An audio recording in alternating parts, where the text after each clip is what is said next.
The anime begins with our protagonist, who, for now, does not have a name. He appears frustrated, since the servers of the game he used to play have just been shut down. As someone who spent at least 10 years immersed in the world of games, he decides to act logically, like any gamer would, and chooses to search the internet for a truly difficult game. During the search, he comes across a strange page. Upon opening it and analyzing the options, he notices a mode called Inferno, described as so cruel that there would not even be time to cry. That catches his attention. Observing the huge difference in difficulty between the classes, he chooses the Summoner, which was considered even harder than the Demon King himself. However, for this class, it would be necessary to start as a simple deer and then undergo a test. He finds it strange, but ends up thinking that he should accept it. Curious, he agrees and clicks the option. Next, he is transported to another world, where he practically is reborn. His new parents give him the name Alan. We then discover that, to level up in that mode, it would be necessary to gain 100 times more experience than in normal mode. In addition, there was no time limit, and if he managed to escape that inferno, he would certainly uncover the secrets of that world. Thus, time passes, and we learn that, in his previous life, his real name was Kenichi Yamada, a 35-year-old man, unemployed, single, and without a social life. Now, with only 1 year of age, having reincarnated in that world had saved his life. He feels grateful because, despite still being unable to speak, he understands everything perfectly, since everything is automatically translated for him. As the game itself indicated, he would begin as a serf. His family works cultivating deforested land to pay taxes to the lord of those lands. His mother is named Teresia, and his father, Laudem. Both appear to be around 20 years old and show great love and affection for him. Alan pretends to be tired so that they put him to sleep, and when he is alone, he tries to open his status window. However, nothing happens. He has been trying since he arrived in that world, but without success. Even enjoying the comfortable life he leads, always in his mother's arms and with clean diapers, he is still a summoner and wants to test magic. Suddenly, something finally works, and a book appears before him. However, any sudden movement makes noise and could draw attention. Fortunately, the book soon disappears, and he pretends to be sleeping again. His parents, more at ease, leave him alone once more. He takes advantage of the moment to try to access the summoning guild. There, he confirms that his class is indeed summoner. Although his statistics are very low, he understands that he will need a lot of experience to become stronger, and that the more he uses summons, the faster he will evolve. For now, he can only summon insects and small animals, which he finds curious. His rank is H. The book shines, and a message from the god of that world appears, apologizing for not having sent the grimoire earlier, explaining that the class was still in testing. It would no longer be possible to change anything, as that was the signature of the goddess of creation. Alan understands the situation and is not bothered by it. Now, he just wants to see his summoning in action. He tries, but does not succeed immediately. There is no internet there, so he realizes that he will have to find solutions on his own. He imagines that he will first need to create an insect and then summon it. Excited, he tries again, but ends up making noise, which makes his mother peek in. Luckily, she does not notice anything strange. Alan takes a nap and decides to rest, lamenting the fact that a 1-year-old baby does not have much energy. The next day, while his mother takes care of the house and his father works, he takes advantage of nap time to try again. This time, he manages to summon a grasshopper, but does not pay much attention to it. He registers the summon in the guild and notices that the rank H insect has no name. He then decides to call it Denka. Below that, blessings appear that increase the grasshopper's speed and endurance. Alan is surprised to realize that his own statistics have also increased. However, the noise draws attention, and his mother enters the room. Quickly, he sends Denka back to the other world. Thus, the days pass, and Alan continues testing his summoning magic. He gains a new companion, a mouse named Shorisuk, who begins to spy for him, even though it has little intelligence. At the moment, Alan can store up to 10 summons, depending on the blessings of the monsters he keeps. His statistics increase. By storing 10 Shorisuk, his strength rises by more than 10 points, making him stronger than children of the same age. leveling up would unlock several abilities. But since it is 100 times harder, he begins to regret it, thinking that he may never be able to finish it. At that moment, his father arrives home, and Teresa is startled to see him looking like that. Even as he asks them not to worry, he explains that he hunted a boar. He asks if Alan wants to see it, and the boy responds excitedly, since he wants to see the first monster of that world. As they walk to the location, Laudum points to migratory birds heading north, explaining that they announce autumn. He says that Alan's name was inspired by those monsters, which can go anywhere, flying freely to the ends of the world. He comments, laughing, that the mother got angry because he chose a name inspired by monsters. When they arrive with the boar, Alan is impressed by its size. Gelda announces that the hero of the day has arrived,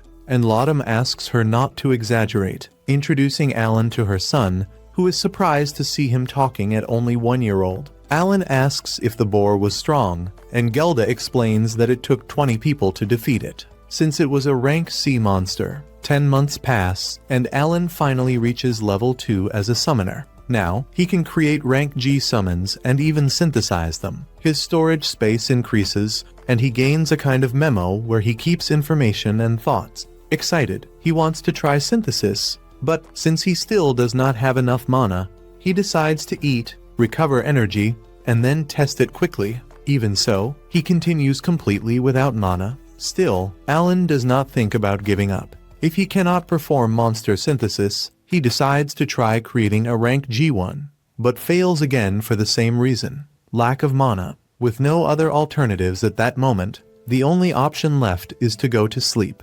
Time continues to pass, and now at 3 years of age, Alan still remains at level 2 of creation. Up to that point, he has managed to use synthesis only about 20 times. In one of these attempts, he mixes monsters and ends up creating a new rank G bird, with varied geographical distribution, which receives the name Chatpi. This creature has the ability to imitate sounds, which can be extremely useful to confuse enemies through voice. Next, he removes from storage Pianta, a frog with the ability to provoke opponents, functioning as an excellent lure. After that, he calls Mogusuk, a mole capable of digging tunnels, something very useful for traps and escapes. Alan becomes excited, because rank G summons are truly effective, and whoever masters the statistics of their summons can almost evolve on their own. Even so, when he ends up falling into one of Mogusuk's tunnels, he laments, realizing that he still has a long way to go before being able to face real monsters.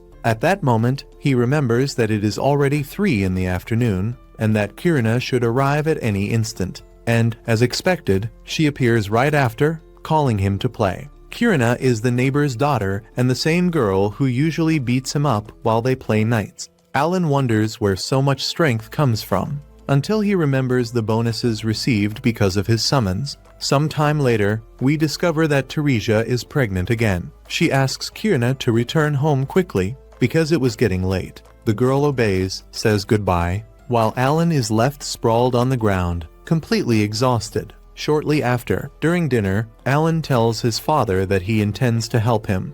Since his mother's belly is getting bigger and bigger, his parents are surprised by that. Alan realizes that, even without using summons, his strength is already approaching that of an adult. Still, they reply that it is best for him to continue playing with Kirina, since he is still just a child, and that the day will come when he will need to help in the fields. Alan agrees, acknowledging that they are right. Since it is almost impossible to remove the serf status, he feels that he spoke prematurely and decides to keep playing for now. The parents then ask why he has been spending so much time throwing red cards against a tree. Alan answers that he had already explained before. If monsters appear near the house, he wants to be able to protect his mother. His father is moved upon hearing this, although, in truth, Alan was only testing whether he could unlock other abilities. At that point, Laudum comments that he is looking forward to the evaluation ritual, which happens when children turn 5 years old, the moment when the god of that world evaluates what gifts they possess and whether they are considered valuable. Depending on the gift, it might even be possible to escape life in the fields. Time passes once again, and when winter arrives, Alan thinks about returning to train his summons. However, Kirina appears and drags him to train with the sword, or rather, to get beaten again. His father arrives and mocks the situation. Then, his mother is startled upon seeing Denka and ends up falling to the ground. Alan acts quickly and hides the summon, but soon realizes that labor has begun. He helps by heating the water and warns his father, who becomes confused with everything happening at the same time. Fortunately, Matilda, Kirina's mother, arrives along with Gelda and her daughter. Matilda warns that the men need to leave and are expelled from the house. She takes control of the childbirth, and, at dawn, everyone wakes up to the baby's crying. Upon entering the room, Teresia tells Laudum that it is a boy. When they ask what name he wants to give the child, he chooses Masu. Teresia likes the name, but asks if he was also inspired by some monster. Laudum stands up angrily, but, to his surprise, Teresia simply laughs. Meanwhile, Alan wonders why he reincarnated in that world. He really wanted an extremely difficult game, something that demanded all his strength. His previous life was empty. No money, no diploma, no girlfriend. Nothing besides the desire to become stronger in a game, or at least that was the plan. His mother asks him to come closer, and upon touching his younger brother, Alan begins to cry. Teresia tells him not to worry, while Alan thinks that he still does not know how he will do it, but promises himself that he will free his parents from the serf status and take care of everything. As soon as Alan turns 5 years old, the moment of the evaluation ceremony arrives. On the way there, he asks his father how it works. Raiden explains that it is a special event in which everyone, from servants to nobles, must participate once they reach the age of 5. If they demonstrate any kind of talent, they can be freed from servitude. The only drawback is that there are many competitors. Since they settled in that land, people have been having children one after another, and now there are many children about to turn 5 years old, just like him. When Raiden finishes explaining, Krina, excited, asks if they will go together to the evaluation ceremony. Some time later, Krina shows her excitement upon arriving at the commoner's village and comments that if she is evaluated as a Chinese swordsman, she will become a knight. Alan looks at the people around him and realizes that some are very well dressed. He wonders if they are really commoners. Even so, it is surprising to see everyone participating in the ceremony at the same time. It is evident that some children are dressed better than others, something even a child can notice. As they walk, some people make comments about Alan's appearance, saying that he must be a servant because of his dark hair and eyes. Finally, 3 priests come out of the church before the ceremony begins and declare that me, the god of creation, blesses everyone equally with great opportunities. The country has already seen heroes whose lineage can be traced back to servitude. As examples, they mention Classy Santa, who was born a commoner, and Durf, the Lord of the Sword, who also had humble origins. Alan remembers that, in the game, classes such as Hero or Lord of the Sword could only be obtained by people from lower social classes. That seemed to be just a game setting, but it clearly applied to that world.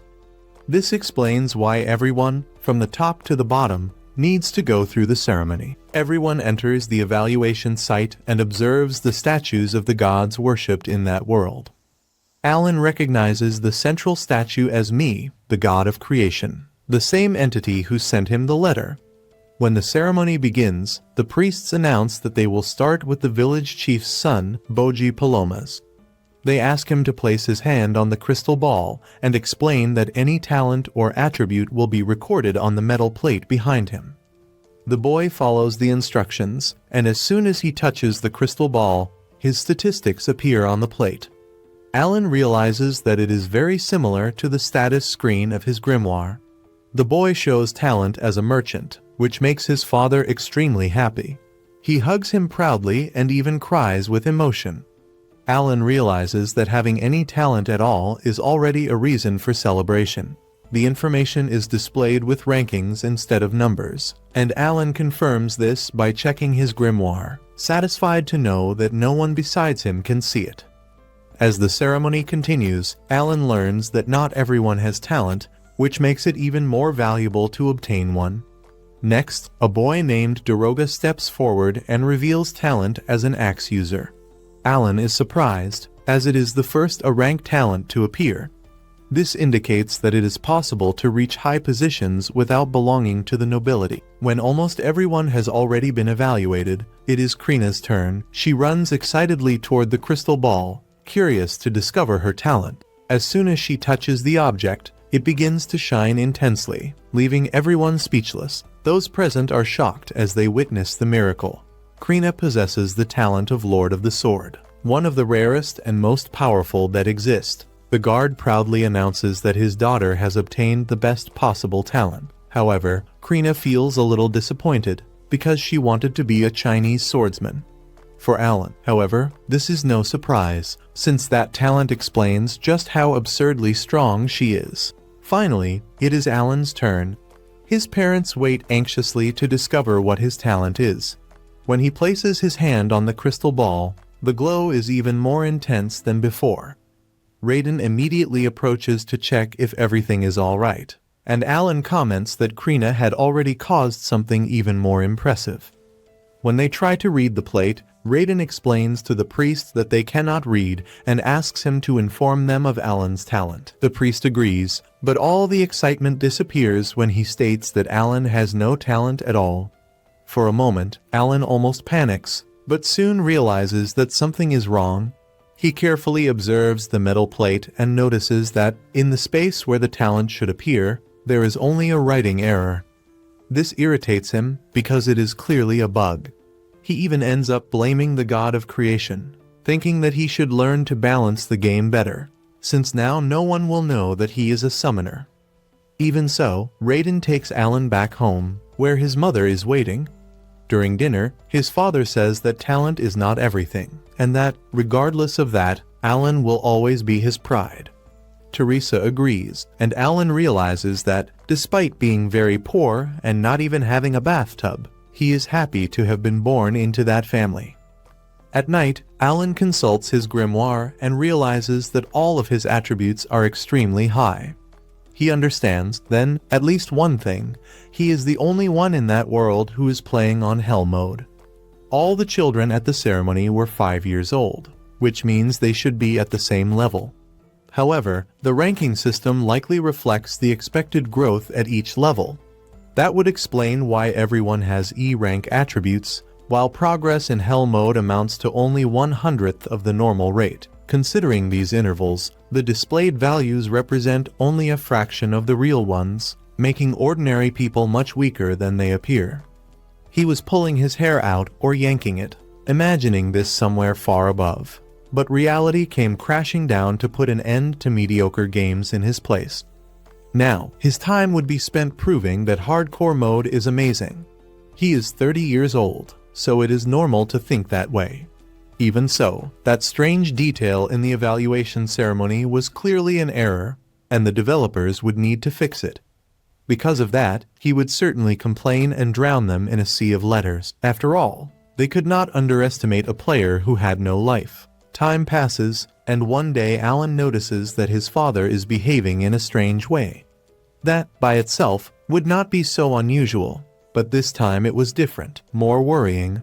It was not just his usual odd behavior, but something abnormal even for him. His mother comments that he had been like that ever since he arrived home late the previous night. Shortly afterward, they go to Gerda's house to celebrate the fact that Krina is now a Lady of the Sword. Upon arriving there, Krina excitedly tells Alan that the talent of Lord of the Sword is even better than that of Chinese Sword, so now she will become even stronger. Alan pretends to be surprised, saying that he cannot believe it, even though he already knew. He comments that, even before that, she already defeated him effortlessly, because she was just that strong. Matilda mentions that the village chief stopped by and left a bottle of alcohol to celebrate, allowing them to open it. However, Rodden maintains a resentful attitude as he congratulates them, saying that they can enjoy the alcohol.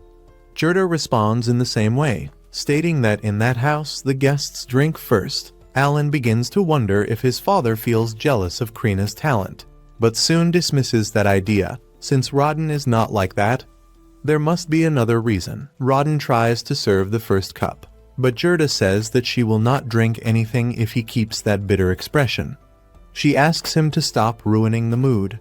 Suddenly, Rodden smashes the bottle on the floor and says that he is happy that Krina has an incredible talent, something that truly deserves to be celebrated. Then, Gerda asks why he said that he would cut ties with the family. This revelation leaves everyone in shock. Rodden explains that it is not because he wants to, but because Krina's talent is extraordinary. She will be able to join the cavalry to serve the country, and there is even the possibility that she may become a noble. People like that should not waste time socializing with servants. At that moment, Alan realizes that his father was trying to do a favor that no one asked for. Rodden insists that being a lady of the sword is something very important, but Gerda coldly replies that it makes no difference. Tired of the argument, Alan asks Krina to intervene, believing that this might calm them down. Krina immediately draws her wooden sword, ready to act. But before she can do anything, Matilda and Teresa take control of the situation. The contrast between the personalities of the two women becomes clear. Teresa merely pinches her husband's cheeks in a controlled manner, while Matilda simply beats him up, resembling a scene from The Incredibles, where the characters fight during dinner. After everyone finally calms down, Alan asks Matilda if they were always like that. She replies that parenthood made them a little calmer, because before that they would trade punches without thinking twice. Teresa smiles as she reminisces about the old days and says that, in fact, the four of them are childhood friends and grew up together in the same village. Matilda explains that, about 10 years ago, a rumor began to spread that a new village would be founded, and they decided to participate in the project together. They talked as a group about working side by side to build their own houses, which explains why both have the same design.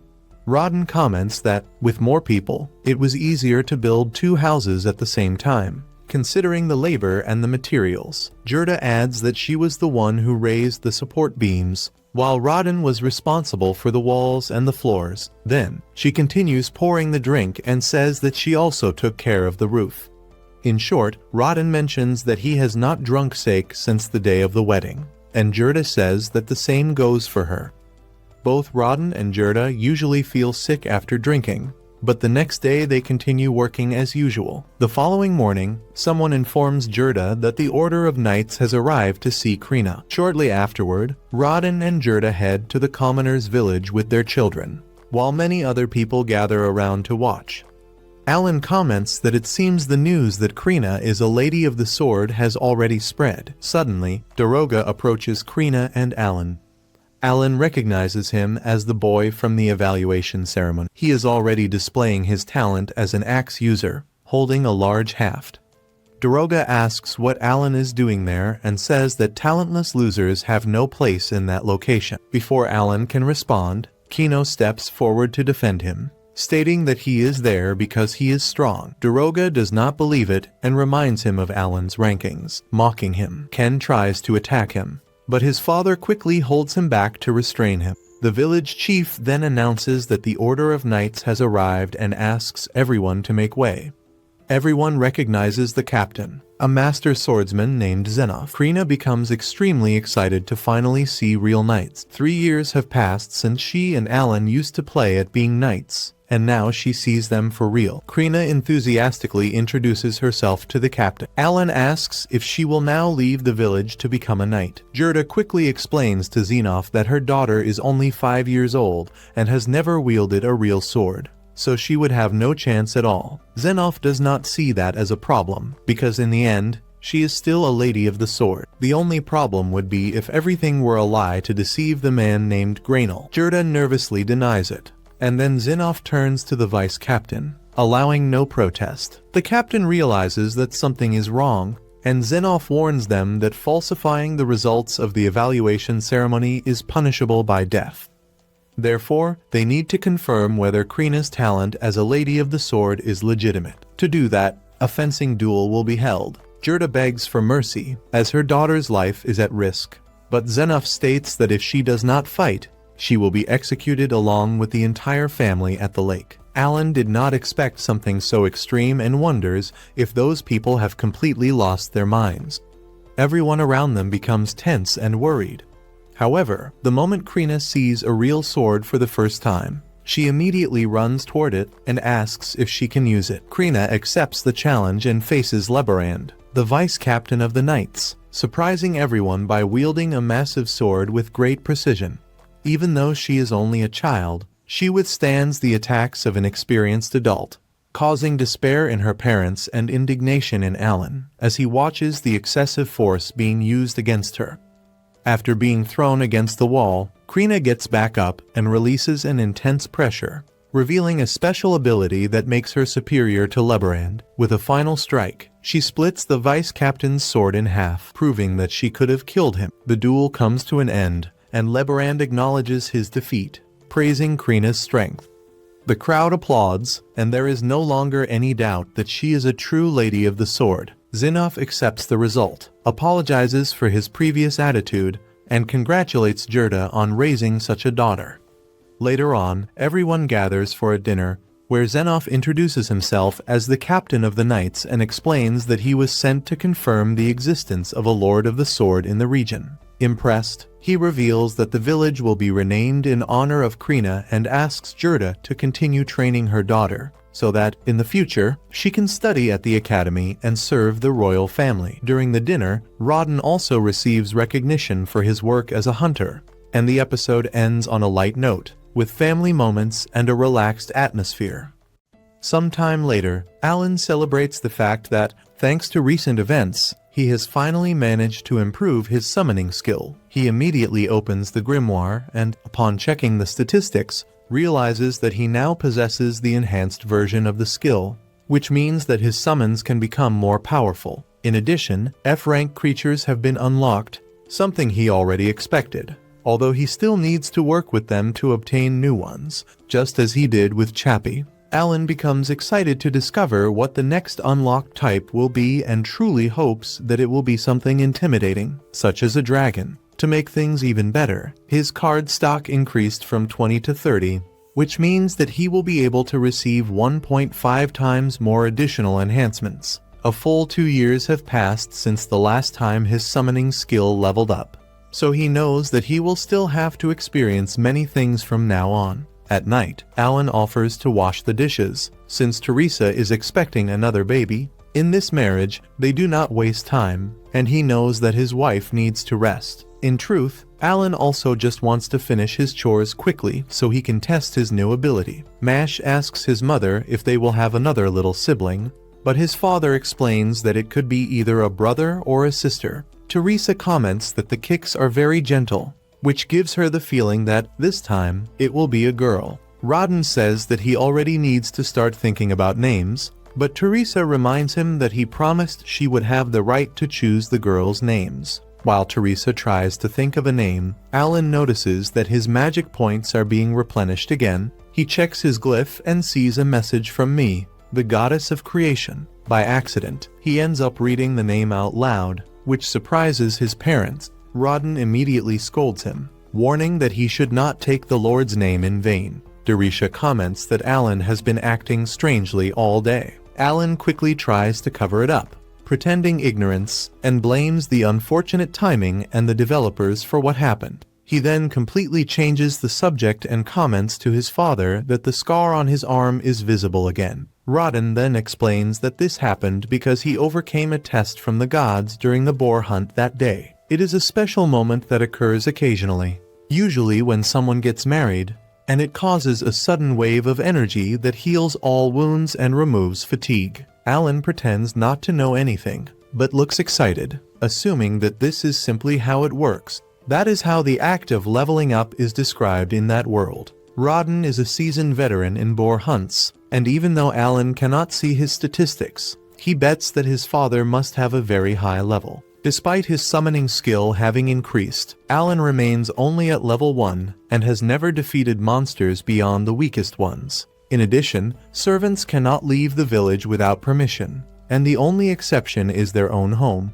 Because of this, Alan decides to ask to participate in a hunt, but his father immediately refuses, saying that the forest is no joke and that danger can cost lives. Alan does not argue any further. That night, he decides to check the grimoire again to reread Me's message. Although he already knows what it is about, After all, he had sent some rather toxic complaints, as expected. The defective text of the evaluation ceremony was finally corrected. The message also explains why his statistics appeared as E rank. This happened due to the slower level increase in Hell mode. As compensation, an attached file with the raw data was sent. Alan decides to analyze the attachment immediately and discovers that his true classification is focused on magic points and intelligence, which makes total sense for a summoner. He has the same number of A, B, and C rankings as Krina, so there is nothing to complain about. In the end, it seems like a fair reward for all the effort. Without wasting any more time, Alan decides to test the enhancements. He starts by improving Denka, and the skill immediately increases the creature's own statistics. Exactly as he suspected, the enhancements do not affect Alan's personal attributes, only those of the summoned creatures. To confirm this, Alan summons Denk. His appearance remains the same, although he is now clearly stronger. This shows that being a summoner is a great advantage. It is not just about summoning large and terrifying monsters, but about strategically enhancing the ones you already have. Alan is quite enthusiastic, but suddenly Teresa enters the room and panics when she sees Denka. Before Alan can stop her, his mother steps on the creature without hesitation. He begins to experiment with all possible fusion combinations, but realizes that he still has not unlocked a new type. The only remaining possibility is to fuse an F-class insect with an AB-ranked creature, also of F-class. When experimenting with fusions, he manages to create a new type of creature, a grass card, class F. Despite the initial disappointment, Alan realizes that it grants an increase in magic points. When he summons it, an apple with arms and legs appears, called a Po, whose aroma ability causes a plant to sprout that releases a pleasant smell. Later, Alan discovers that this aroma reduces the recovery time of his magic points, increasing his daily efficiency. Training with Krina, Alan loses as always, but she notices that he has become stronger. When consulting the grimoire, he confirms that his swordsmanship mastery has increased. Even so, he feels frustrated for not being able to evolve certain skills, insisting on repetitive training while trying to balance responsibilities with his family. At night, Rodden takes a long time to return and is soon brought back seriously injured after a boar hunt. He survives thanks to a rare herb and the gold coins received as compensation from the captain of the knights. Gerda explains that the accident occurred because unprepared commoners panicked, forcing Rodden to save them. Despite the severity, Rodden recovers and shows greatness by forgiving the one responsible. Feeling useless, Alan decides to stop pretending weakness and act to protect his family, fully investing in physical strength. Inspired by his parents, he tries to secure food for the winter using his summoner abilities, but ends up attracting a dangerous Albajaran, a rank B monster. Even with his evolved ability, Alan is defeated along with his summons and realizes the great disadvantage of losing the bonuses when summoning them. Fearing that this might be his end. Closing episode 3.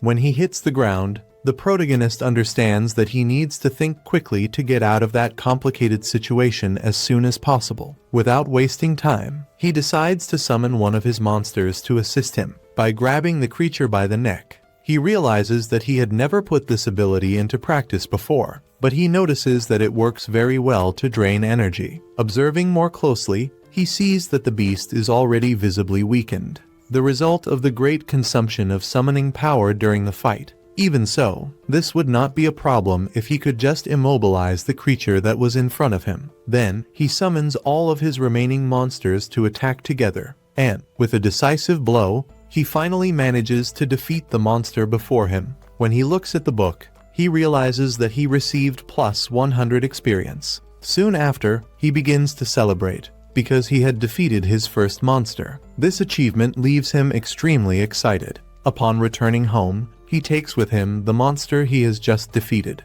Everyone begins to wonder how he managed to defeat an Albanes. The boy's mother asks how he was able to defeat that creature. He replies that it is a long story and that everything happened suddenly. The people around him become curious, trying to understand whether that was true. The boy's friend becomes very happy when she realizes that he is getting stronger and stronger. One of the men notices a wound on his cheek and asks if he was injured anywhere else. The boy replies that the bleeding had already stopped, so there was no reason for concern at that moment. The man asks if he brought down the beast using stones and a sword. Alan answers that yes. The old man, however, is surprised when he notices several marks that resemble wolf attacks. Alan makes up an excuse, saying that he fought purely on instinct and that he does not even really know how he managed to do that. Next, the man asks Alan for help. Together, they carry the beast to a more secluded place. The man explains that this type of creature usually weighs around 60 kilograms.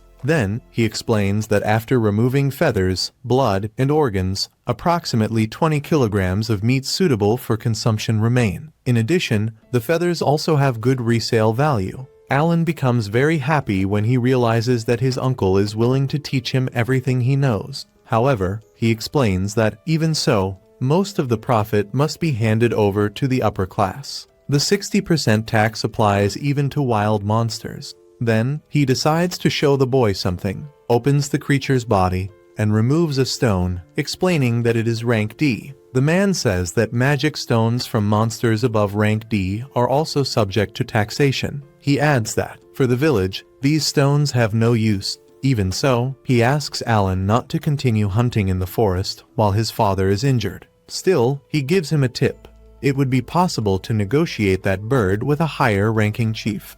Alan approaches the man and talks with him at length. The scene then shifts to both of them in the royal capital. The man explains that the boy worked very hard to capture that beast, that all the feathers have already been handed over as tax payment, and asks whether the value of the meat could remain entirely with him. The other man asks him to wait a moment. He tries to harden the negotiation, saying that the Baron is demanding more and more meat, which causes almost everything to be taxed. Realizing that Alan was not an easy negotiator, he is impressed. Then, Alan also offers a magic stone. Both of them start an argument so that the boy could keep the stone, since he was still just a child hunting monsters. With few options, the man accepts and allows Alan to keep the magic stone. The boy becomes very happy, thanks him for the help, and realizes how skilled his uncle is at negotiations. Alan asks if, in the future, they could deliver only the magic stones and keep the meat.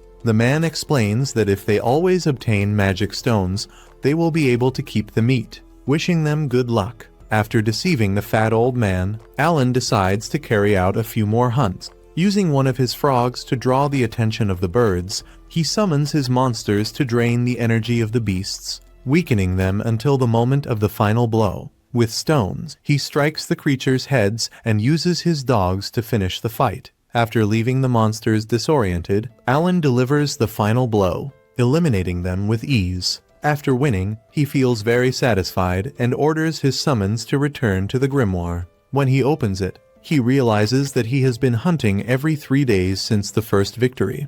But that was the first time he had not lost any summons in combat. Upon reaching 1000 experience, he finally levels up to level 2. The boy now has good skills, but his attribute increases represent only 60% of the expected total. He realizes that he is still not using the full potential of his abilities.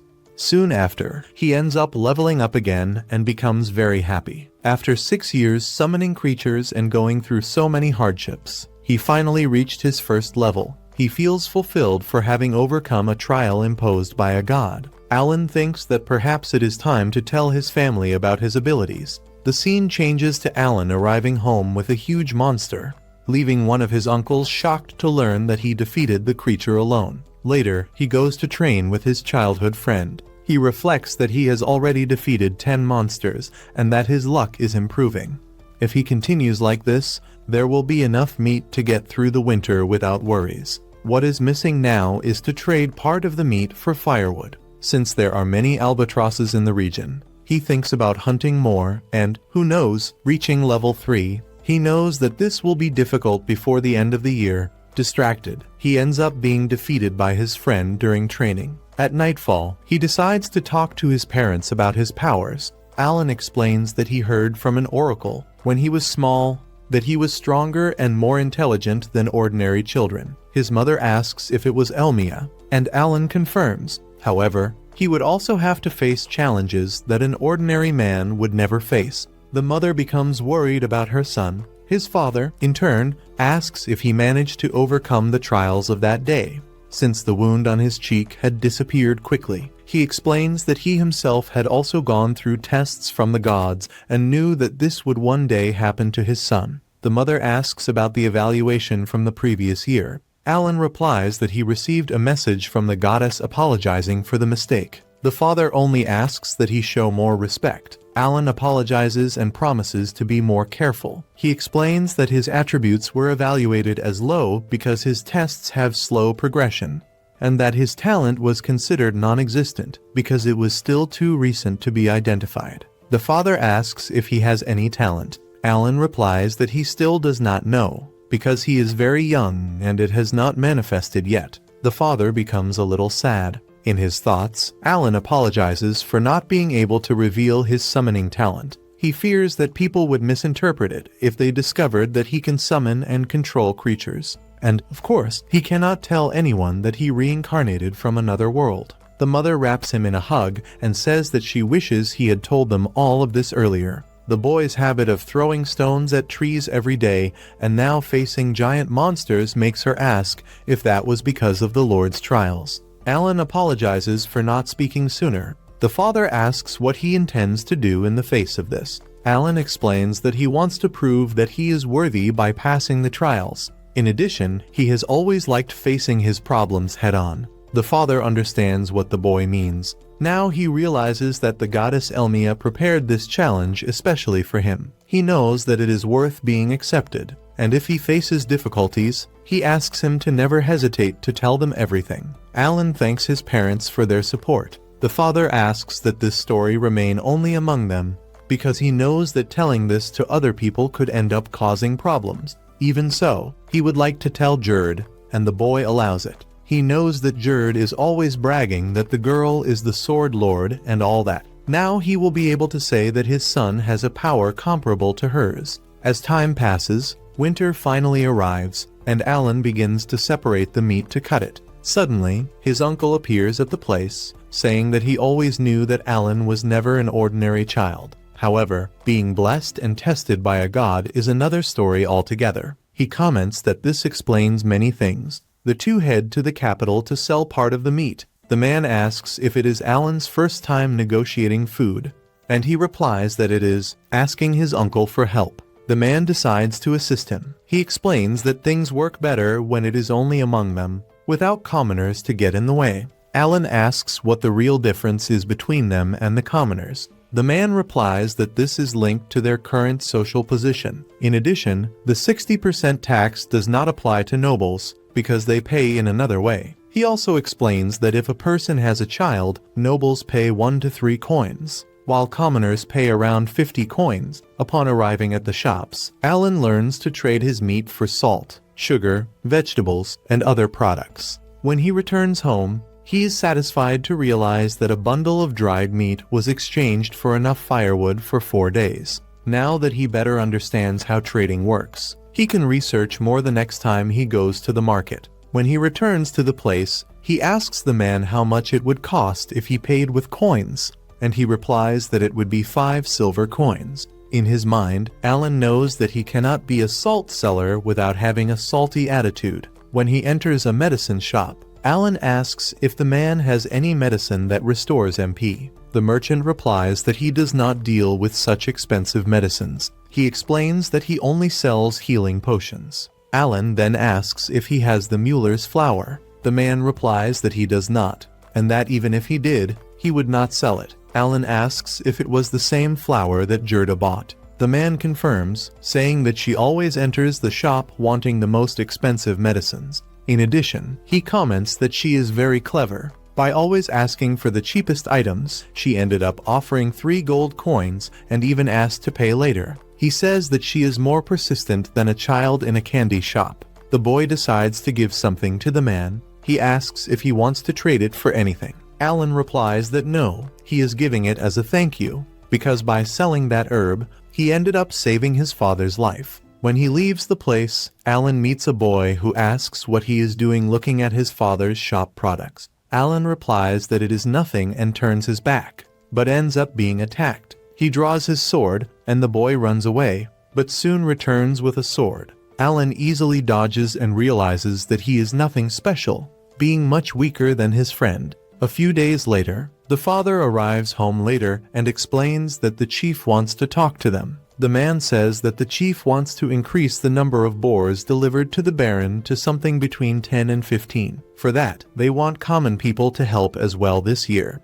The mother thinks it is unfair since her husband is injured. He explains that the orders came directly from the Baron. If they do not comply, they will hire more servants from other regions. Alan understands that if this happens, they will lose even more land. In addition, servants who do not know how to hunt may end up having their land taken away. This could completely change the nature of the village of Krina. To make matters worse, next year they want them to hunt 20 boars. The only way to achieve this is by increasing the hunting days to once every 2 days. Alan explains that if they increase the number of people working even more, they will continue getting injured, and over the years, this will become impossible. The final result would be recruiting new members, and the father knows that this is true. He asks if Alan thinks it is better to let the commoners help as well, and Alan replies that yes.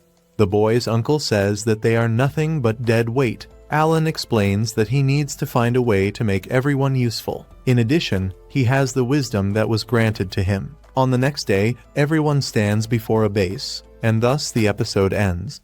Suddenly, they receive the news that the people have finally arrived. A sense of relief immediately spreads among everyone. The tension that had built up over the past few days almost completely disappears when they confirm that Rodden has managed to recover. Many let out sighs of relief, some even smiling for the first time in a long while. Rodden, still looking a bit worn out, apologizes for having worried everyone and assures them that, despite the incident, he is in great shape and ready to return to action. They then ask whether Alan will be going along this time. Rodden explains that, for now, they will follow the strategy devised by Alan, but that he will participate only as an observer. Alan agrees, saying that he does not intend to get in anyone's way. Even while trying to appear calm, the boy is visibly downcast on the inside. He truly wanted to go into battle and prove his worth, but he knows his father is extremely stubborn and will not give in easily. Although he recognizes that this decision is not good for his growth, he accepts the situation. At the moment, the most important thing is to ensure that the novices are properly trained, helping the group hunt more boars without risks. No one wants anyone to get hurt again. Shortly afterward, the people who had caused Rodden's injuries appear. Ashamed, they apologize, admitting that they were reckless and irresponsible. They say they do not want Rodden to worry about them, and even claim that, if a monster attacks them again, they would rather be left to die. Rodden reacts immediately, saying that he does not want to hear that kind of talk. He makes it clear that all he wants is for everyone to take care of themselves and reinforces that, whenever they need help, they only need to ask. Alan reflects that this was already his 7th year living as a servant. At last, the moment to leave the village was drawing closer. A small step forward, but an important one. Before him rise the White Dragon Mountains, imposing and shrouded in an almost mystical aura. Every autumn, the boars descend from the foothills of the mountains in search of food, becoming the main targets of the hunts. Legends say that a mythical white dragon lives hidden somewhere at the summit. Just thinking about it already excites the group, as if the very atmosphere were charged with fantasy. Suddenly, Alan is called to keep up with the group and not fall behind. The scene cuts to the battlefield, where everyone is already in position and ready to fight. A giant boar emerges from within the forest and attacks violently. In perfect synchrony, the group uses the giant sword to halt the beast's advance. Shortly after, Rodden's team appears from the rear. With a coordinated attack, they manage to severely wound the monster. Throughout the entire fight, Alan only observes attentively. It is explained that the method works as follows. The bait team lures the boar. The tank team keeps the monster in place. And finally, the attack team strikes its vital points. This is the method that his father and the others have used for more than 10 years, allowing for successful hunts even without special talents. Alan comments that it is almost time to attack and asks his friends to be ready to help. Even so, he feels a growing frustration at having to rely on weak people to hold anything on the battlefield. Soon after, they move into action. Rodden warns everyone to be careful and not to hit someone by mistake. Watching from afar, Alan knows that a single battle is enough for everyone to gain experience. Rodden then orders everyone to attack together, and the boar is defeated with a single devastating blow. Alan wonders if he gained anything from that. When he checks his log, he realizes that he did not receive any experience, which makes sense since he did not directly participate in the fight. Shortly afterward, the same boys he had trained appear, thanking him and saying that his advice made all the difference. Even so, in Alan's mind remains the frustration of having been only an observer, leaving a bitter taste of defeat. The next day, the group asks whether Alan will go hunting again. He answers yes, but adds that he would like them to ask his father for permission to use a spear. Everyone immediately refuses, saying that Rodden would beat them up if they dared make such a request. Without wasting time, Alan calls a friend to help him process the monsters that were already dead, properly cutting the parts and separating them. In exchange, he offers 2 packages as payment, and the man accepts without hesitation. Alan explains that those monsters are not part of the official reserves and that proper cutting is essential to sell the meat. He knows he needs to gather 50 gold coins to free his family from servitude. Taking everything to a city butcher would be far too expensive, so outsourcing the work right there is the best option, saving both time and money. He needs to make use of every moment. Later, the group discusses the possibility of forming 2 teams to capture even more boars. The scene cuts to them already inside the forest. One of them draws the monster's attention and runs to warn the others. Everyone gathers quickly and defeats the boar with a single blow. When he looks at his book again, Alan realizes that this time he gained experience. Before the fight, it is explained that his creatures can be summoned in any location he can visually mark within a radius of 50 meters. If the boar attacks one of these creatures, that already counts him as a participant in the battle. Anything goes when it comes to this. That is the mindset of a true hardcore gamer. The story advances 3 months. Alan explains that this world celebrates the beginning of the new year, and because of that, he was invited, for the first time, to the residence of the village chief, perhaps as a reward for having defeated 15 boars. Everyone celebrates the achievement, and he knows that, by keeping this pace, reaching 20 boars that year will be easy, all thanks to his plan to train the novices. During the celebration, someone notices a bottle behind Alan and believes it to be something special. He explains that it is a liquor he received from the chief. Everyone is impressed by something so expensive. Alan knows, however, that he deceived everyone with that lie. When they ask to drink the liquor, Alan agrees, but sets a condition.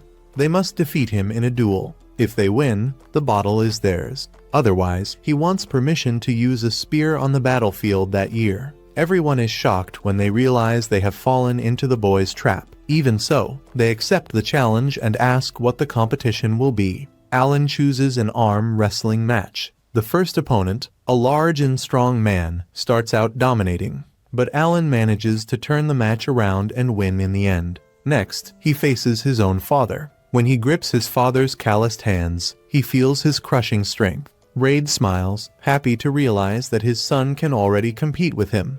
But even so, he still wins with ease. Alan accepts the defeat, aware that the other man's power is between 150 and 200, rank D, while his father's ranges between 250 and 300, rank C. After drinking more than they should, Gerda ends up getting hit by his wife and is left hanging upside down, drawing laughter from everyone. Alan watches the scene and is impressed, realizing that she must also be rank C. The scene shifts to 6 months later. Alan clearly feels that his level has finally increased and receives a flood of new information. It is too much to process all at once, so he decides to calmly check his statistics page. In addition, he unlocks rank E summoning creatures. He will need to fuse them again to discover the final result. But now he has enough MP to experiment without restrictions. His card inventory has also increased, now able to hold 10 units. The bonuses granted by summoned creatures grow according to their level, so he imagines that he could receive a considerable boost if he manages to fill the inventory with 40 rank E cards. Thinking about that, he believes that he might now be able to defeat his own father in an arm wrestling match. Soon after, he realizes that he has acquired a new ability related to storage. Upon closer inspection, he notices that there is no level indicator next to the skill, which makes him wonder if it could be a fixed ability. While investigating, he notices the existence of an empty space, as if it were a hole. When he puts his hand in, he feels that it is extremely deep. Curious, he throws a stone and realizes that it does not hit the bottom. By concentrating more, he is able to mentally visualize the objects he stored in that space. After throwing several stones inside, he decides to test the limits of the ability and discovers that he can store anything that fits inside the book. He remembers that, in many games, item carrying capacity is an essential factor for player progression. Because of that, he begins to wonder if he received a divine storage ability at precisely that moment. Whether it is a key, a boat, or even a magic carpet, items tend to appear when they are truly needed. He feels that there is a greater reason behind this, something that will eventually require this ability. Next, he decides to test the rank E summons, but realizes that nothing happens. He wonders if perhaps he does not have enough MP, even though he has just recovered his energy. Shortly after, a message appears informing him that he does not have enough magic stones to create a rank E insect. Determined, he goes to his room and grabs all the money pouches he had stored. When he tries to use a stone, he receives another message and realizes that it still did not work. Then, he decides to use the storage ability. After throwing the stone into the space, he finally manages to perform the summoning and creates a butterfly. He spends some time playing with the creature, extremely happy with the result. Days later, he manages to create a saber-toothed tiger, which leaves him even more satisfied. Excited, he performs yet another fusion between creatures. The scene changes to the following day. As he looks around, the boy realizes that even small monsters can pose a danger to children. Turning to a friend, he asks for more details about magic stones. The friend explains that these stones are small gems located inside monsters, usually near the heart, and are mainly used to power magical tools. Magical tools are objects that function when they receive energy from these stones. There are many different types of them in the capital of the kingdom. Rank D and C stones have great value for the capital's residents, while rank E stones are practically disposable, often found scattered across the ground. Upon hearing this, the boy begins to look around and finds several of these stones. Alan decides that he will search for more in the surroundings of the village. After some time, he manages to gather many magic stones with the help of the villagers. Soon after, he imagines a situation in which several boars attack him, but together with his creatures he manages to defeat the beasts. However, he soon realizes that this is nothing more than a dream. When he wakes up, he concludes that each type of summon was created to fulfill a specific function in combat, such as attack, defense, weakening, healing, and detection. Thanks to this, he can single-handedly fulfill the role of an entire group of adventurers, which defines a truly efficient summoner. He also understands why he received the storage ability at that moment. Without it, it would be impossible to carry hundreds of magic stones with him. Now he believes he understands the intentions of the creators of this system. With an unparalleled army of creatures at his side, he feels that he can overcome any challenge and defeat any enemy. Thus ends another episode. As soon as they arrived at the noble's residence, they were received with a direct question: what did they want this time?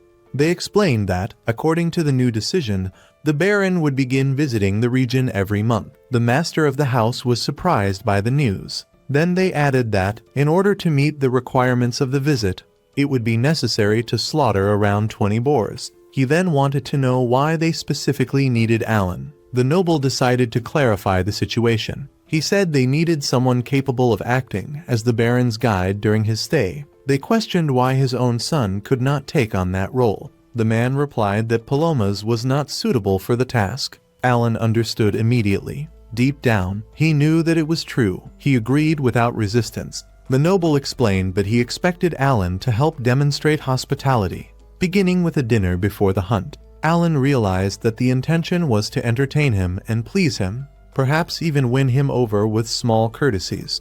Even so, he made it clear that he would not be easy to manipulate. The noble had heard comments that Alan's ideas had contributed to the success of the hunts the previous year. He was confident that the boy would be able to handle that responsibility. In Alan's thoughts, however, he cared little about the Baron. The reality was that, as a serf, he did not have many options to leave the village. If he continued merely hunting boars and albatrosses, it would take at least 10 years to reach the status of commoner. The boy's father explained that, if he refused, there would be no problem. Alan remembered something important. The Baron had the authority to grant the title of commoner. That could be his chance to rise in the social hierarchy. After reflecting, he decided to accept the role of guide. On the day of the Baron's arrival, the city was restless. Nobles made a point of flattering him. His daughter, Sissel, was also present. The Baron thanked Deboki for the work carried out over more than 15 years to establish Krina village.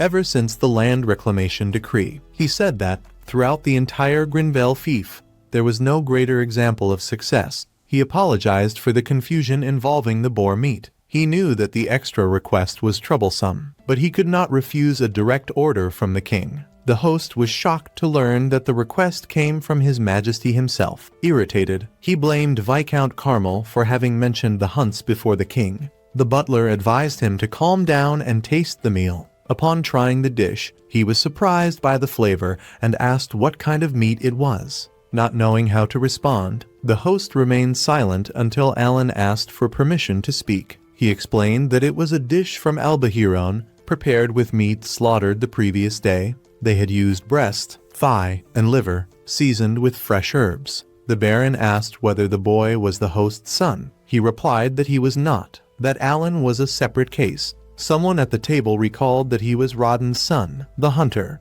Alan thanked them for recognizing his face and informed them that he would be the guide on that occasion. The Baron was impressed by his manners and asked whether his father had been a knight. The host explained that he came from a family of serfs. Sissel showed irritation and questioned why they had allowed a serf to be present in the house. Her father immediately reprimanded her, asking her not to treat anyone that way. Even so, she continued to stare at Alan with displeasure. The Baron called the boy and asked whether he was prepared to present the details of the following day's hunt. Alan promptly agreed. The man explained that, if they did not reach the mark of 20 boars, his knights would take the front line. Alan realized that he did not fully trust the serfs. Cecil, on the other hand, became excited at the idea of seeing knights slaughtering boars. Alan apologized, but stated that 20 boars were a small number for them. Everyone was surprised to hear that coming from a child. He assured them that they would meet the target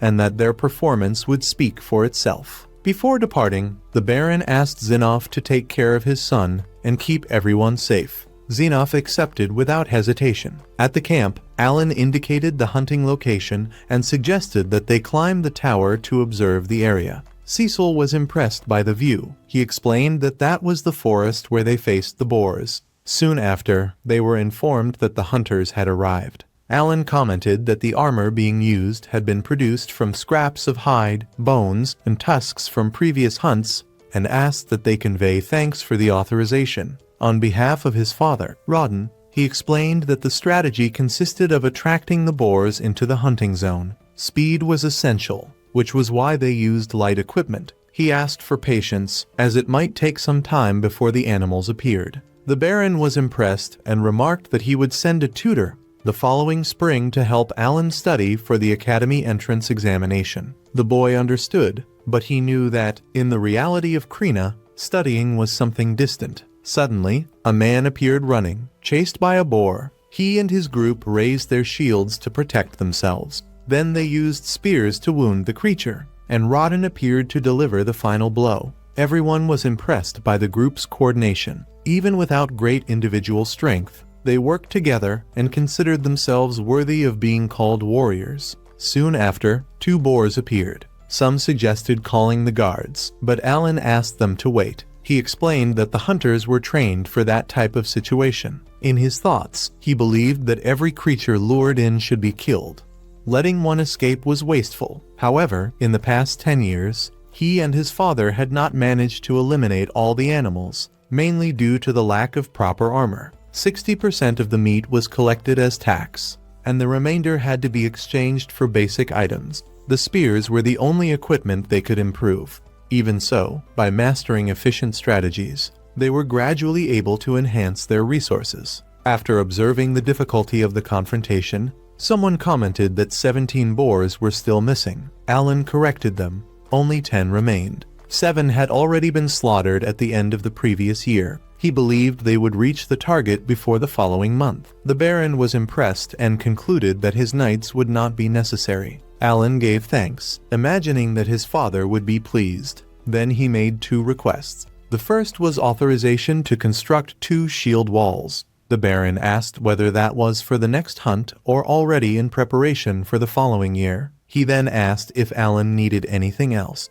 As his second request, the boy asked for permission to acquire goods that were not available in the village, especially alcoholic beverages. He explained that he wished to trade them and allow their distribution among the servants. The man questioned the reason. Alan clarified that, with the increase in the number of boars being slaughtered, there was a real concern that the abundance of meat might reduce the value of the village's products.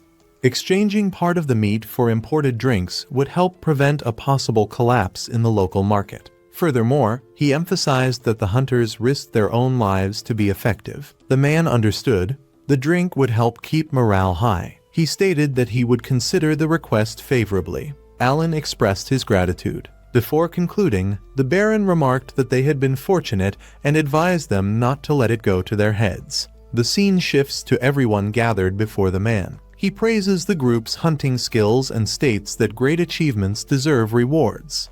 Otherwise, he would not be a good Baron. Then he announces that he will grant them the social position of commoner. In Alan's mind, excitement rises immediately. Now he will be able to hunt beyond the boundaries of the estate. He had dreamed of that moment countless times over the past years. His first destination would be the White Dragon Mountains, where he intended to hunt dragons. The Baron adds that all participants in the hunts over more than 10 years will also receive the same status. He asks them to identify those who have already worked for a decade. Afterward, he decides to return to the residence so that he may head back to the city and rest. He further explains that His Majesty wishes to promote the village of Krina as an example to the rest of the kingdom. For that reason, he asked how the boar hunts had begun. The Baron observes that it is a delicate matter and asks whether Rodden can recount what happened. It all began in the spring, 13 years earlier. Around 100 serfs from neighboring villages moved to the region to assist in developing the lands under the reclamation decree.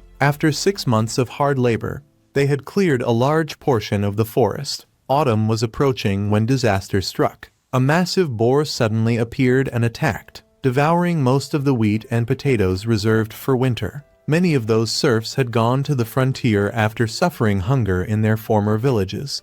Returning was not an option. It was then that Rodden took the initiative. He proposed that they hunt the boars to obtain meat. At that time, they did not possess the weapons, armor, or knowledge they have now. Even so, all the men united, using pickaxes and hoes as improvised weapons, and managed to bring down a single boar. The Baron is impressed by the account and states that they should be proud, for they united to accomplish an extremely difficult task. However, he reminds them that they lost a friend in the process. After defeating the boar, they overcame a trial of the gods and their wounds were healed. Yet their companion was not as fortunate. He has told Rodden many times that he should not blame himself, but he does not listen. At that moment, Alan finally understands why his father protected those commoners. He had already lost friends in that way. The Baron does not wish for such a painful memory to be revived. But he wants Rodden to understand something. Despite the losses, the village would never have prospered without his prudent decisions. He wishes to honor everyone's bravery with new rewards. Rodden then asks whether his son could work in the Baron's household. The man consults the butler about the existence of a vacancy. He replies that there is one. The request is then accepted. Alan, however, does not wish to work there, because he needs to take care of his summons and feels that he must find a way out of that situation. Even so, seeing his father so happy, he keeps his thoughts to himself. Upon arriving home, he bids farewell to everyone. He decides to have one last sparring match with his friend, and this time, he wins. He tells her that they will continue seeing each other often. His father asks him to work with dedication, for that is the first great opportunity of his life, and says that he places many expectations upon him. After the farewell, the story brings another episode to a close. After moving to the state of Grainel, Alan gradually begins to adapt to his new routine, especially to Cecil's constant requests. One day, she asks for help picking fruit from a very tall tree. The two of them make a great effort to reach the fruit, but when they finally succeed, Alan takes a bite and immediately spits it out, because the taste is extremely unpleasant. He comments that fruits that grow on very tall trees are usually quite sour, and asks if she already knew that before making him taste something that did not even seem edible. Cecil assures him that she had no idea. Without prolonging the discussion, she says that now she wants something sweet to remove the bad taste from her mouth and decides that she needs to go to the market to make up for the situation. Before Alan can respond, the sky suddenly darkens. When he looks up, he sees a huge aircraft crossing the skies. Cecil does not understand his astonishment and explains that it is just a magical ship, something relatively common there. Even so, for Alan, it is the first time he has seen something so impressive. He had already seen tools powered by magic stones, such as clocks and lamps, mentioned by Paloma, but nothing compared to that flying vessel. The following morning, Alan wakes up excited, commenting to himself that that place seems like a completely different world from the uncomfortable internet cafes where he used to sleep. The first thing he does is breathe in the aroma of a po, which helps him recover his magic points more quickly, reducing the recovery time from 6 to 5 hours. After that, he goes to breakfast and meets the head butler, Rickwell. Rickwell asks if he is getting along well with Cecil. Alan responds without much enthusiasm, remembering the difficulties she usually imposes. A certain compassion can be heard in Rickwell's voice when he comments that she would not demand so much if Alan were only a simple errand boy. Curious, Alan asks what exactly the difference is between an errand runner and an official servant, since no one had explained that clearly. Rickwell clarifies that among the servants of higher position are the butler, the keeper of the keys, the valet, the lady's companion, and the head chef. In lower positions are the coachman, the assistant cook, the gardener, the household employees, and the maids. All of these are considered part of the family. Errand boys, on the other hand, are merely temporary helpers who are not officially part of the household. Alan is surprised to learn that the servants are treated as members of the family. He finally understands why his father became so emotional when he was accepted there. Rickwell reminds him that the master of the house was very generous in integrating him, so he should value that opportunity. After breakfast, Alan helps serve the meal to the Grainel family. He notices that, despite the social differences, the nobility's food is not much more sophisticated than that of the employees.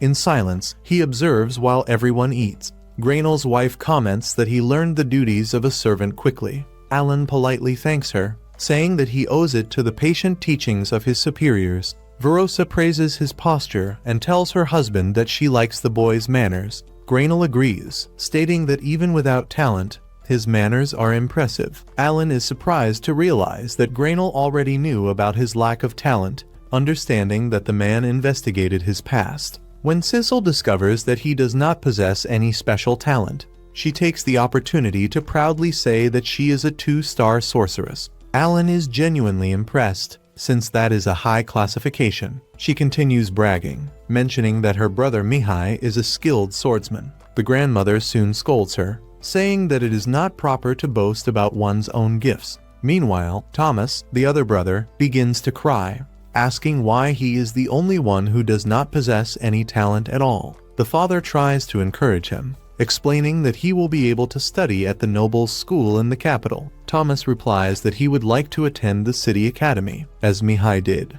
But the father explains that that institution is reserved only for those who have special talent. Grainel adds that he himself studied at the nobles' school, and that it was there that he met his wife and formed his family. Thomas accepts the situation with sadness, and Cecil notices that he is still downcast. Later, with the afternoon free, Alan decides to leave the mansion to visit the market. For him, it is an environment completely different from the village where he grew up. Excited, he decides to enter the Adventurers Guild. Without hesitation, he asks the receptionist if he can become an adventurer, informing her that he is 8 years old. She apologizes and explains that the minimum age for registration is 12 years old. visibly disappointed. Alan does not give up on his dream of facing monsters, even while performing the role of servant out of respect for his father. He then decides to observe the reward posters fixed to the wall. He sees level E missions for horned rabbits, level B for goblins and giant frogs, level C for orcs,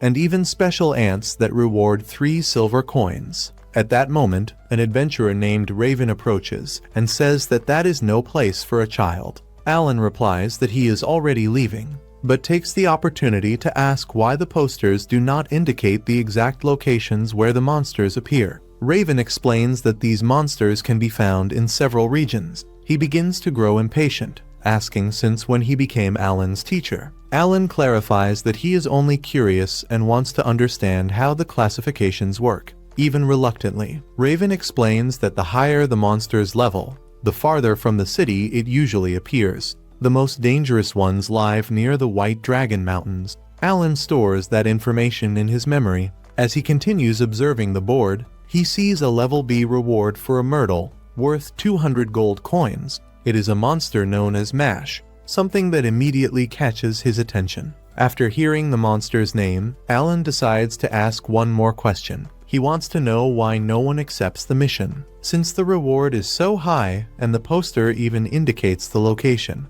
Raven explains that the target is extremely strong and incredibly fast, which makes it very dangerous. For that reason, the most appropriate course of action is to leave that kind of threat to the Order of Knights. Alan smiles faintly, realizing that Raven has already revealed a great deal of information. Even so, he takes the opportunity to ask about the white dragon mentioned on the board. Since the reward appears to have been there for a long time, Raven shows a certain weariness at so many questions, but Alan promises that he will leave as soon as he answers. He then explains that no one accepts that mission because the White Dragon is far too powerful. However, in the White Dragon Mountains there are enormous deposits of mithril, an extremely rare and highly valuable metal. Many people wish to extract it, but as long as the dragon remains there, that is impossible. For that reason, the reward continues to increase over the decades. Upon hearing this, Alan quickly concludes that mithril must be worth more than 1,000 gold coins.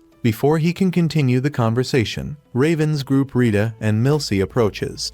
They also notice Alan's dark hair and eyes, something uncommon. He simply explains that he was learning about monsters and thanks Raven before leaving the guild. He has already obtained almost all the information he wanted and now feels that he is ready to take the next step. As he leaves the city, the cold air hits him. But he does not intend to waste the day off that he earned with so much effort. A guard tries to stop him and asks for his travel authorization. Alan then shows the crest of the Grand Bell family, which grants him free entry and exit from the city. The gates open, and he runs toward the forest, determined to face as many monsters as he can. He has waited 8 years for that moment, but he knows he should not stray too far from the city. Since stronger monsters inhabit distant regions, he decides to hunt about 10 kilometers from the wall. Upon finding a suitable location, he begins by testing his summoned creatures. He orders Hagens to walk 1 meter to the right, and he obeys without difficulty. Since he has 150 intelligence, enough to understand simple commands. As he has not yet encountered any monsters, Alan concludes that the encounter rate is low. For that reason, he summons several Hawkins, believing it would be more efficient to let them search for targets. He orders them to use their keen vision ability to locate nearby monsters. Meanwhile, he summons Tama. Unlike Hawkins, Tama has only 28 intelligence, which makes understanding more complex orders difficult. Even so, Alan decides to test the dagger he received from Dagora, taking it out of his grimoire. Soon, Hawkins reports that he has found a monster nearby. Alan runs in the indicated direction, but begins to realize that he should have given more specific instructions, such as limiting the search area. Shortly after, he spots a group of goblins. He hides behind a tree, but is quickly detected. Without wasting time, he summons Tama 5 times and then 5 more times, completely surrounding the goblins. Since he can summon creatures at any point within a 50-meter radius that is within his field of vision, the strategy works well. He orders Tama to attack with his claws, and this time the tiger understands immediately. Despite the strong start, the goblins react. So Alan decides to change tactics and summons Papillon, who possesses the ability to induce sleep. The technique works, leaving several goblins asleep. He tries to attack them with stones, but realizes that the damage is not sufficient. So he lets Tama finish off the enemies. After defeating 5 goblins, Alan receives 1,000 experience points, which he considers excellent. He understands that efficiency is essential. Even if a goblin offers less experience than a giant boar, it can be defeated much more quickly, making the overall gain superior. After collecting the magic stones left behind by the monsters, he asks Hawkins to search for more groups of goblins within a 3-kilometer radius. Upon finding others, Alan repeats the strategy several times, accumulating experience until nightfall. By the end of the day, he has defeated 5 horned rabbits and 80 goblins, totaling 16,050 experience points and gaining 2 levels. During the battles, he also realizes that Papillon has about an 80% chance of inducing sleep in goblins, which demonstrates that even a single summoned creature can be extremely useful against large groups, depending on the right ability. He also learns more about magic stones. Rank D stones cannot be used to create rank E creatures, and the reverse does not work either. This means that there may be situations in which lower level creatures are necessary. Determined to continue hunting, his routine begins to attract attention. The Baron summons him, praises his performance, and questions what he does on his days off, since he leaves at dawn and returns late. Pressured, Alan admits that he hunts magical creatures outside the city, justifying himself by saying he is Rodden's son and has it in his blood. The argument convinces the Baron. The tension rises when the Baron mentions the horned rabbit Alan has supposedly been raising, revealing that he has been under observation. The Master believes the boy is trying to domesticate beasts to sell meat illegally and advises him to stop. Alan clarifies that he only discards the carcasses. A profitable agreement then emerges. The Granbert family will buy each carcass for 1 silver coin. With official permission to hunt, Alan begins to profit in addition to gaining experience. He sets aggressive goals to slaughter at least 100 goblins and hunt horned hares to accumulate XP, magic stones, and money. During the hunt, his radar detects something moving far beyond the normal range. Upon investigating, he finds a trio from the guild cornered and gravely injured. Ilithy refuses to abandon her companions. Unable to reveal his summons, Alan decides to fight using only his own attribute. At level 12, with attack and speed above 300 points, he surpasses rank D monsters without magical assistance and neutralizes the main threats, leaving only a weakened goblin for the adventurers to finish off. Rave is on the verge of death, and the group has no magical power left to heal him. Rita falls into despair, but Alan uses the Herb of Life, a rare item generated by Memetero. The effect is immediate. The bleeding stops and Rave stabilizes. Relief spreads through the group. Noticing that Rita is also injured, Alan hands her another herb. The adventurers are shocked to see something so valuable being used so casually. To them, it is a rare treasure. To Alan, it is merely a resource from his system, which he downplays as something common. Rave, now recovered, tries to formally thank Alan for saving the group, but the boy cuts off any attempt at ceremony. He says he is late to meet his daily hunting quota and does not want fame. As a condition for the rescue, he demands absolute silence about his identity and ability. In exchange, he accepts 100 level E magic stones. For the adventurers, it is an absurdly low price for their lives. For Alan, it is the ideal resource to sustain his summon. Raven promises to deliver the batch within a week. Alan turns the incident into a strategic analysis. He compares the Myra's flower, which was used to slowly heal his father Rodden, with the Herb of Life generated by Mamatero, which healed Rave instantly. He concludes that the herb works with fixed and immediate restoration, making it far more efficient in emergencies. He also notes that he received 160 experience points for the goblin defeated jointly, about 80% of the total value. Realizing that shared combat does not drastically reduce the gain, by the end of the day, he accumulates valuable information about healing and experience. The scene cuts to the dining hall, where everyone is gathered around the table. The noble guest shows great fascination as he tastes the meat being served. With each bite, His expression reveals surprise and satisfaction. He comments, impressed, that this was the meat Alan and his family used to hunt. He states that he expected nothing less from Rodden's son and mentions having heard that they had reached the goal of eliminating 20 boars. Upon hearing this, Alan feels extremely happy and proud. The boy, curious, asks why they were not eating boar that year, since it was traditionally one of the main highlights of the meals. Alan then recalls that the decision was the result of an order from the king, who had requested that all slaughtered boars be sent to the royal capital. Upon hearing the explanation, the boy shows irritation, questioning the fact that the servants in the capital were consuming more meat than the nobles themselves. However, his father quickly corrects him, asking him to show respect and reminding him that social position does not determine anyone's worth, trying to shift the focus of the conversation.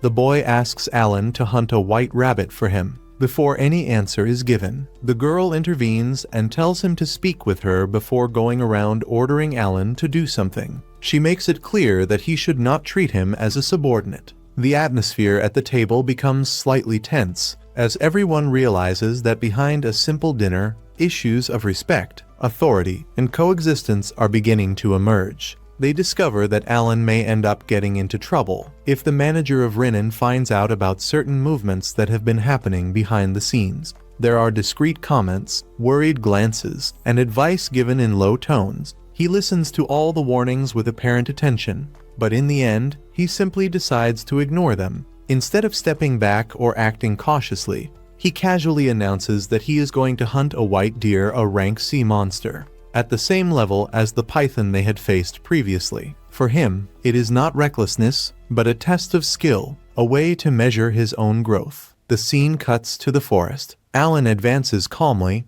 with firm steps and controlled breathing. He observes the movement of the leaves, listens to the distant sound of branches breaking, and feels the change in the density of the air. When he finally finds the target, he does not attack immediately. He analyzes the terrain, measures the distance, and only then summons Pionto and the other spirits. The strategy is clear from the beginning: provoke, retreat, and strike at the right moment, wearing down the enemy before the final blow. He coordinates the summoned beasts with impressive precision. He advances, calls them back, repositions them within seconds. He can only do this because he completely masters the special abilities of each creature. Without that absolute control, any mistake would mean losing the encirclement. The white deer is gradually pressured. Surrounded on all sides, it tries to react but finds no real opening. Then it ends up falling into the pit that had been created, and thus the battle comes to an end. The capture is clean and efficient,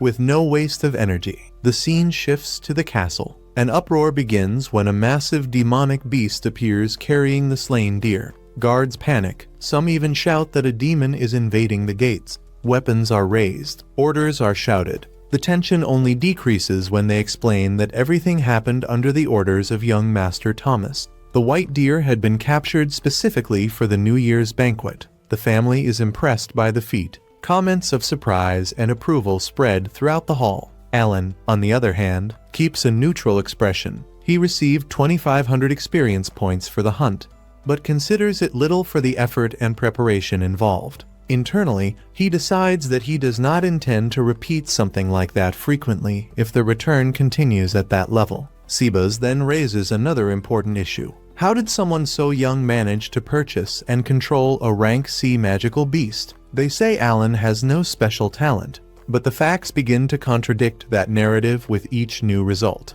The answer comes in the form of official recognition. Alan receives a new position, Hunting Guard. The role is simple and direct: to hunt magical beasts to supply meat to the castle and protect residents attacked by monsters in the surrounding areas. In return, he will have a fixed salary of 100 silver coins per month. For him, it is perfect. Now he can hunt monsters as part of his official duties without needing to act in secret. There is, however, one condition. He will continue serving Lady Cecil as a priority and will only be allowed to act as a hunting guard once a week. Alan tries to hide his frustration. On the inside, he would like to go out hunting every day, accumulating experience without interruptions. On the outside, he accepts with a smile, like the exemplary servant everyone expects to see. Later, the scene shows Cecil returning to the castle. Now 14 years old, she appears more mature, with a more confident posture and a firmer gaze. She complains that he promised to return during the summer vacation and did not show up. He apologizes immediately and explains that he was clearing dungeons as a mandatory task from the academy. If he failed to meet the required quotas, he could be expelled. The scene cuts to everyone already at home.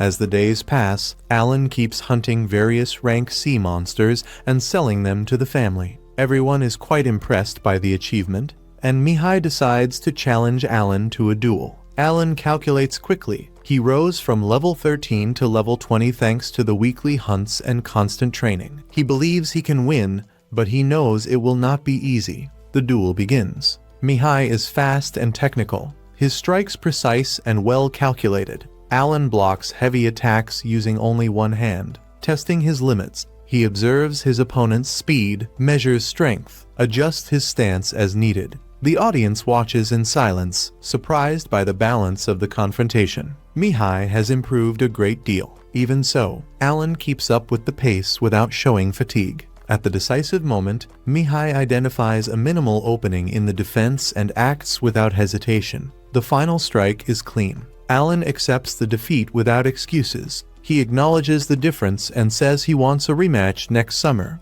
Mihai agrees, but makes a simple request in return: that Alan take good care of Cecil while they are in the academic city. The agreement is sealed with mutual respect. Days later, Mihai returns to the academic city, the same destination Kirina, Dogora, and Cecil will follow one day. The scene shifts to a meeting between noble families. Lord Carnal visits the Granbell family in a formal gathering surrounded by etiquette and rigid protocols. At first glance, the conversation revolves around boar meat, recent harvests, and typical formalities between neighboring territories. Restrained smiles, measured compliments. But the real subject is another: mithril. There is a deposit in the White Dragon Mountains, located exactly on the border between the two territories. The ore is far too valuable to be ignored. The problem is that a white dragon has settled precisely on the side controlled by the Granbell family, preventing any attempt at safe mining. No worker dares approach while the creature remains there. 100 years ago, the situation was the opposite. At that time, the dragon occupied carnal territory, blocking their extraction. An old cycle that now repeats itself, as if the mountain itself were testing the patience of both houses. And this time, the decision they make may alter the balance between them for a long time. The visit also brings another delicate issue besides mithril: the talent ceremony. One of the sons did not awaken magical talent, and among nobles, that is far from a minor detail. Having talent can mean immediate prestige, political influence, and military power in the future. It can also generate internal disputes, silent comparisons, and dangerous expectations within the family itself. The tension lingers in the air during the formal conversation. Even though no one mentions the matter directly, smiles remain present, but they are restrained. Every word is carefully measured. The scene cuts to Alan on his day off. With no immediate obligations at the castle, he meets his adventurer friends to ask for help with armor and similar matters. He decides to hunt farther than usual. He has eliminated around 10,000 goblins over the past months. Rank D monsters have ceased to be efficient for his growth. The experience gained is far too small for the effort involved. Now he wants to face something greater: C-rank creatures. He knows that experienced adventurers can die facing a single enemy of that level. It is not a light step. Before leaving, he buys light armor designed not to restrict his movements. He adjusts each buckle carefully. In the forest, the air feels heavier as he advances. After some time, he finds the first target, a C-rank orc. The creature's presence is imposing. Alan summons his creatures without hesitation. Unlike ordinary beasts, summons do not tire or hesitate. The battle is direct, intense, without unnecessary flourishes. He maintains control of the field, adjusts positions, creates openings. The confrontation is harsh, but it ends in victory. He obtains the magical stone without needing to resort to tricks or complex traps. The conclusion is clear. He can now defeat enemies of that level alone. But the sense of accomplishment does not last long. an even more threatening adversary emerges from the shadows of the forest. Heavy armor covers almost his entire body. Absurd strength can be felt with every step he takes. Alan remembers what Raven once said. He had nearly died facing a similar group. The memory serves as a warning. He attempts a direct attack. It does not work. The enemy's defense is far too solid. The impact echoes through Alan's arm, but it does not pierce the protection. He changes his strategy in the middle of the fight. He stops focusing only on the physical body and begins aiming at the magical stone as the decisive point. If he cannot overcome the armor externally, he must strike the core. The battle becomes risky. Every approach is a real danger. By a narrow margin, a very narrow margin, he finds the necessary opening and wins. As he catches his breath, he realizes something important.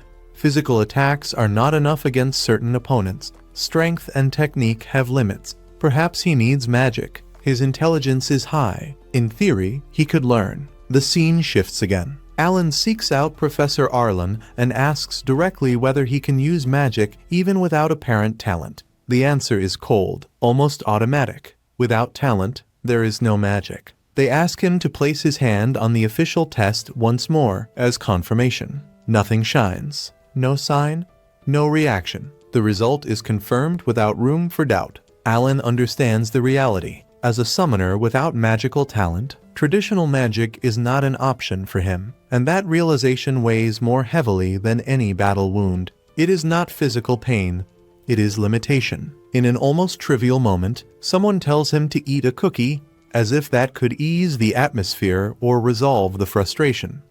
The city plunges into panic when news spreads that a monster known as the Killer Boy is rapidly approaching. The warning first reaches the watch posts and, within a few minutes, begins to spread through the streets like wildfire. One of the guards confirms the information with urgency.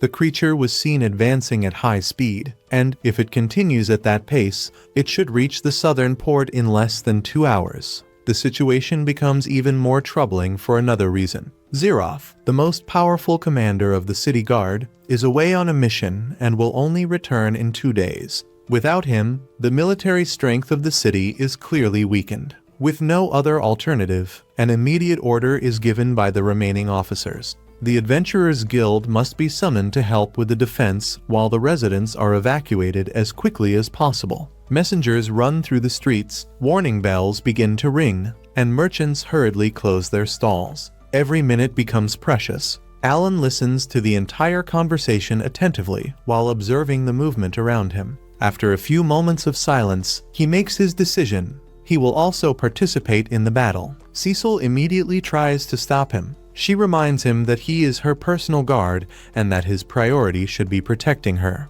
not running toward danger. To her, losing Alan in a reckless battle would be unacceptable. Even so, he keeps a firm posture. He explains that he also has responsibilities to the Granverge family and cannot simply ignore a threat that puts the entire city at risk. The monster has been classified as rank B, something far above the average of the adventurers who live in that city. Many of those present understand what that means. Facing a creature of that level can easily result in deaths. Even so, Alan advances determined to confront it. The battle begins in a chaotic manner. The creature invades the area near the port with violence, destroying structures and attacking everything it finds in its path. Its movements are far too fast for ordinary guards to react properly. Desperation grows when they realize that there are still civilians trapped in the monster's path. Some people did not manage to evacuate in time and are now running through the streets trying to escape. While the adventurers try to divert it away from the city and protect the survivors, Alan takes the front line. He provokes the creature, draws its attention, and forces the monster to focus its attacks on him. The fight drags on for a long time. The enemy is fast and possesses impressive endurance. Every strike Alan lands seems to slow the creature for only a few seconds. Even using several abilities and summons to weaken it, he quickly realizes that defeating it will not be simple. Even so, he keeps fighting. Step by step, blow after blow, Alan leads the monster farther and farther away from the city. His strategy is not only to win, but to buy time. The farther away the battle takes place, the greater the chances that everyone will escape. After an extremely exhausting confrontation, which seems to stretch far beyond the normal physical limit, he finally manages to shake off the creature. However, shortly after the victory, completely exhausted, Alan loses consciousness and collapses at the scene. When he wakes up again, he finds Eiji by his side. She is clearly irritated that he put himself in so much danger. Her eyes show frustration, but also evident relief when she realizes that he survived. Alan then explains what really happened. The monster was not defeated immediately. After leaving the city, the creature continued chasing Alan for 3 entire days. During all that time, he fought, retreated, and provoked the enemy repeatedly, always maintaining enough distance to prevent the monster from returning to the urban area. Only after that long confrontation did he finally manage to defeat it once and for all. Later, once he has recovered enough to present himself before the authorities, Alan delivers a complete report to those responsible for the city's defense. He describes the course of the battle, the decisions he made, and the risks involved. Even though he did not eliminate the creature immediately, his effort was essential to saving many lives, since he prevented the monster from returning to the city and continuing the massacre. As recognition for his feat, Alan receives a generous reward, several payment letters, and official recognition from the city. With the money in hand, he already begins to consider the possibility of buying a sword made of mithril. The scene then cuts to focus on the training of summoners and the functioning of summons. They explain that the information of the creatures can be updated as they evolve, and that the greater the number of summons a summoner possesses, the greater his potential strength can become. Alan draws a great deal of attention because of his accelerated growth. In just 6 months, he defeated around 2,000 enemies and reached level 28, something considered impressive in such a short time. The scene cuts to Alan training with a sword alongside the boy. After spending quite a long time practicing, he ends up losing once again. The scene then shifts back to all of them having dinner together. While they are discussing the subject, new urgent information arrives. A powerful trap apparently moved from its previous location. An adventurer claims to have seen this creature near Lake Carnal. If that information is true, capturing that trap could offer an enormous strategic advantage. In addition, it might be the ideal opportunity to create a new rank B trap and strengthen the forces of the region even further. Zirafu then receives a new mission: investigate the supposed trap that appeared near Lake Carnal. Before anything else, he must confirm the exact location of the creature. After that, he will have to search through 4 different regions to discover what is truly happening in that area. The situation is far too dangerous. Besides the possible trap in Lake Carnal, there is also an orc village in the region and another rank B monster nearby. The investigation alone could take more than a month. Unable to participate, Alan accepts the decision. But deep down, he is not satisfied at all. If that trap begins defeating other monsters in the region, he could lose a great opportunity to gain experience. Because of that, he decides to train on his own. Already far from the city, he realizes that he still has plenty of magical energy available and decides to take advantage of it to test his abilities more thoroughly. His attributes have improved significantly. His summoning level has reached level 5. His endurance has also increased, and his expansion ability is already at level 4. In addition, he recently acquired an ability related to dinosaurs. Raising the level of that ability took more than 2 years, so now he wants to fully understand what it is capable of doing. First, he tests the expansion ability again and confirms that he can control several units at the same time. After that, he decides to try something different, sharing abilities with his summons. For the test, he chooses Hulk. Suddenly, something unexpected happens. Mihai's vision changes completely. Now he can also see through the creature's eyes. It is as if he were controlling 2 bodies at the same time. Excited by the result, he decides to expand the experiment and summons more Hulks. When he shares the ability with all of them, he begins to see from 5 different points simultaneously. His mind starts functioning differently, almost as if he were dividing his own thoughts to control several perspectives at once. But there is a limit. When Mihai tries to share the ability with a 6th creature, an intense pain appears in his head, as if his own body were being pushed beyond what it can endure. He immediately stops the test. realizing that something is wrong. Thinking calmly, he begins to analyze the reason for that limitation. After reflecting for a while, he reaches a possible conclusion. The limit is probably linked to the intelligence attribute. With the current level of that attribute, he can control only 5 units at the same time. To confirm his theory, he decides to conduct another experiment. Mihai then increases his intelligence attribute and, shortly afterward, tries once again to share the ability with another summon. This time, the result is different. He manages to connect the ability with a 6th creature without feeling the same intense pain as before. Now the situation begins to get interesting. With this new capacity, he starts experimenting with several strategies. Mihai summons multiple rank D creatures to test different formations and combat tactics. Among them, a rank D spider catches his attention. In addition to its own abilities, it possesses a strengthening effect that can improve the performance of the other summons. While continuing his tests, he discovers something even more important, a magic recovery ability. This discovery completely changes his way of fighting.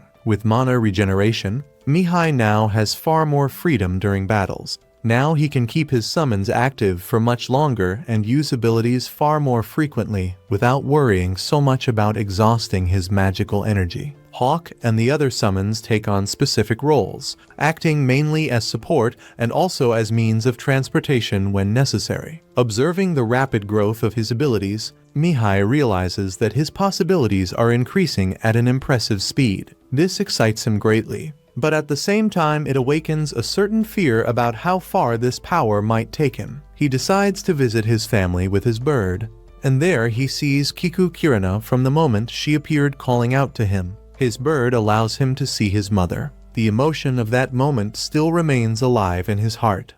The scene shifts to 2 men having a conversation. One of them begins by congratulating everyone for the work accomplished over the last 6 months. However, not everything is good news. During the long period in which the mines remained inactive, they ended up turning into true nests of monsters. And the problem does not end there. The nearby villages, which once operated as mithril refineries, were also invaded and are now occupied by orcs and goblins. One of the men comments that he would like to put the closest mine back into operation, but asks how long it would take for that to happen. The other replies that the process would take around 3 years. Upon hearing that, the first man shows his dissatisfaction, saying that this deadline is far too long and that it would be better to speed up the work as much as possible. Soon after, they change the subject and begin talking about what Viscount Carnal has been doing lately. According to the information they received, he tried to force the advancement of the mining operations. However, that decision ended up attracting the fury of a white dragon. They say that in a single instant, all the miners who were working there were reduced to ashes. Now no one knows for sure what the Viscount's next step will be, since his mines will need to remain closed for quite some time. Because of this, everyone agrees that it is better to act with great caution. Faced with this situation, they make a decision to summon the knights to eliminate all the monsters occupying the mines and the nearby regions. Meanwhile, Alan observes everything and begins to reflect in silence. For him, the time to act has finally arrived. Shortly afterward, a message appears in front of him informing him that he defeated an orc and received 15,000 experience points. Alan realizes that during the last 6 months he managed to take great advantage of the opportunities to grow stronger. He remembers that when he turns 12 years old, he will leave Gravellies to follow the path of an adventurer. There are still 2 years left until that moment arrives, and he intends to use that time to become stronger and repay everything he has received. If the monsters in that settlement were not eliminated soon, they would begin to multiply again. To Alan, the situation resembled a game. In the past, when he spent hours playing video games, it was enough to repeat the same hunting area to accumulate experience, but that was not a game. Those monsters devoured real people. Realizing the danger, he decided that he would not allow that to continue. As long as those creatures existed, more victims would appear, so he made a simple decision: exterminate all of them. The battle started quickly. The enemies tried to escape, but it was already too late. The escape route was blocked. For Alan, it was like facing a stage that he knew he could clear. Before long, he found the leader of the horde, the Goblin King. Even though he was the chief of the group, he did not represent a major threat. Alan and his allies had already defeated thousands of monsters of the same level. When the fight ended, the result appeared clearly. In that entire village, he had eliminated 223 goblins and received 48,800 experience points. The amount seemed low for so much effort. Even so, it was part of the plan. For a while, he would continue destroying goblin villages that attacked humans. At some point, he would eventually reach an orc village ruled by an orc king. Meanwhile, the story shifts to the Granbell family. Cecil had already turned 10 years old. Alan was also there, and something about him seemed different. With the end of the so-called age correction, his attributes could now be read easily, and the numbers showed how much he had evolved. During training, Cecil decided to fight seriously against Alan. The two immediately began the duel. Cecil was much faster than he had been the previous year and believed that he would win this time. At first it seemed possible, since his speed had increased significantly. However, Alan continued predicting every movement. No matter what attack came, he already seemed to know what would happen next. Even while trying his absolute best, Alan could not surpass the boy. At the end of the fight, he realized the truth. He had not lost only because of speed. The boy's strength was also superior. Despite all his effort, he was defeated once again. Alan watched the scene with satisfaction. Those 3 years of school training had greatly improved Mihai's abilities. The father also recognized that, even so, everyone knew that Mihai was still on another level. The conversation continued, and Cecil commented that he wanted to learn swordsmanship directly from his older brother. Mihai did not object. On the contrary, he said that he would be happy to help. Even Alan considered learning as well. That was when Mihai brought unexpected news. He announced that he had received a noble mission. Because of that, he would be away from home for quite a long time. The revelation caught everyone by surprise.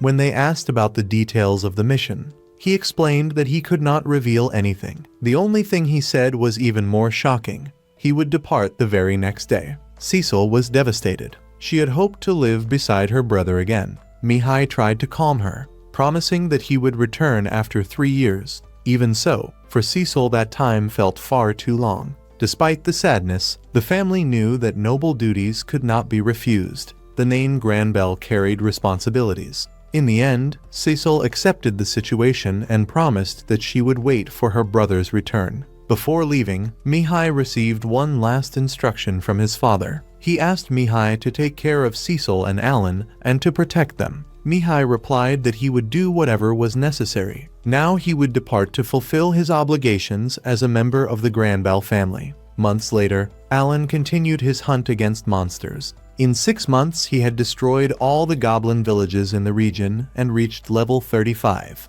Now the next stage of the plan arrived, attacking an orc village. The operation began with caution. The improvements in Harami's evasion abilities were working well, allowing them to face enemies directly. Braun also proved to be extremely useful during the battle. Even without knowing how much damage his summoned creatures could still withstand, Alan trusted them. The problem was that these summons fought until their limit, and when they reached the maximum amount of damage, they simply disappeared suddenly. To deal with the enemy archers, Alan summoned 2 fighter creatures and ordered them to eliminate the threats from a distance. With that, the group advanced. The resistance was greater than he expected. There were around 200 enemies in the village. Even so, the experience points began to rise quickly as the monsters fell. The plan seemed to work, although the battle lasted longer than those against goblins. Suddenly, something unexpected happened. A magical explosion appeared on the battlefield.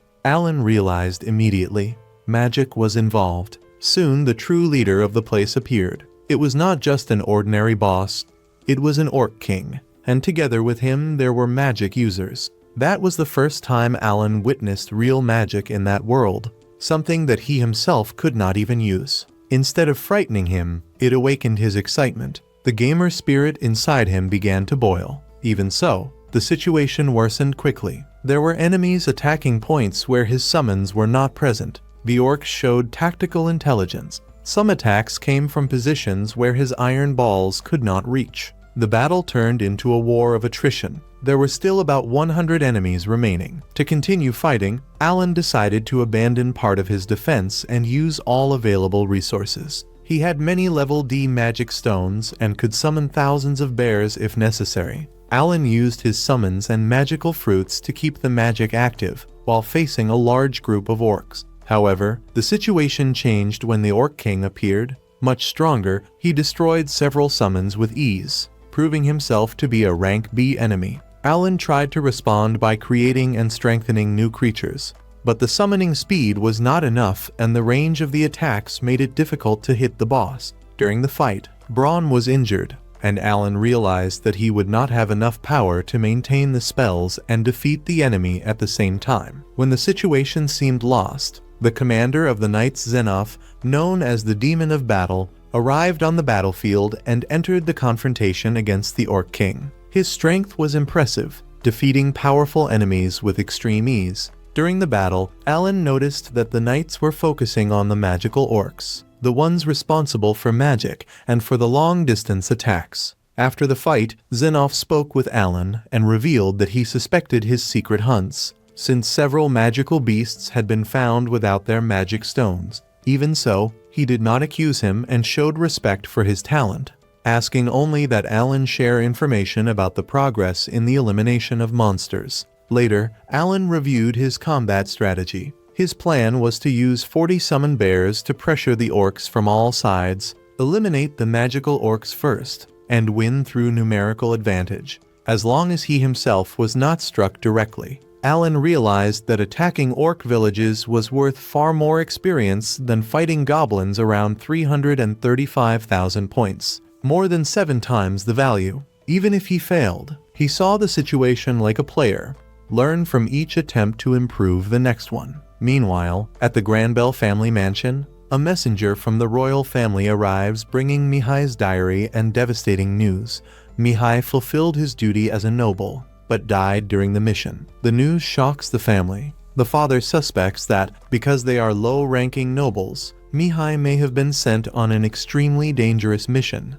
But the messenger reacts coldly and leaves. Cecil remembers her brother's last words. When he asked them to take care of Alan, she begins to believe that Mihai already knew he might die. Furious, she confronts her father, but receives a harsh response. Nobles exist to fulfill duties, even if that means dying. Unable to accept that reality, Cecil isolates herself and eventually disappears from the mansion. While the servants begin desperate searches, she reflects alone about her brother's death and about the cruel fate of nobles. Despite the pain, she reaches a conclusion. She wants to protect the people she loves, even if that means facing suffering or risking her own life to change that fate.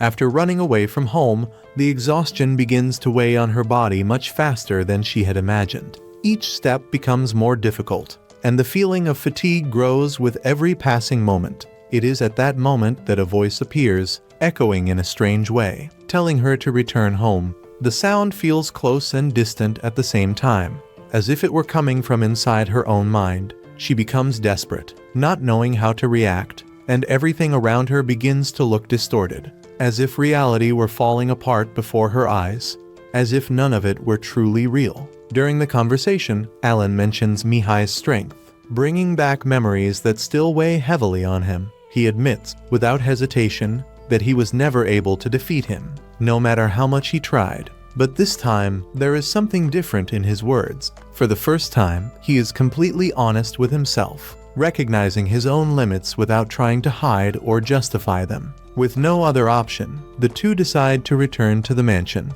The journey back is silent, filled with thoughts that neither of them can fully express. Along the way, already visibly exhausted, Cecil asks to be carried, saying that she can no longer continue walking. Without complaining or hesitating, Alan agrees and carries her, moving forward with steady steps. When they arrive at the mansion, her father appears to receive them. He tries to reassure her, explaining that soon, the mining of Mithril will finally begin. As soon as the rights are officially handed over to the royal family, a large part of the responsibilities placed on her will be reduced. Upon hearing that, Cecil begins to understand the reason for all that recent urgency and pressure. Everything was part of something bigger. Even so, she makes her decision. She will fulfill her duty as a noble, and she will not run away. Just as Mihai did. Time then advances. 6 months pass since Mihai's death, and little by little the Granbell family begins to return to its routine.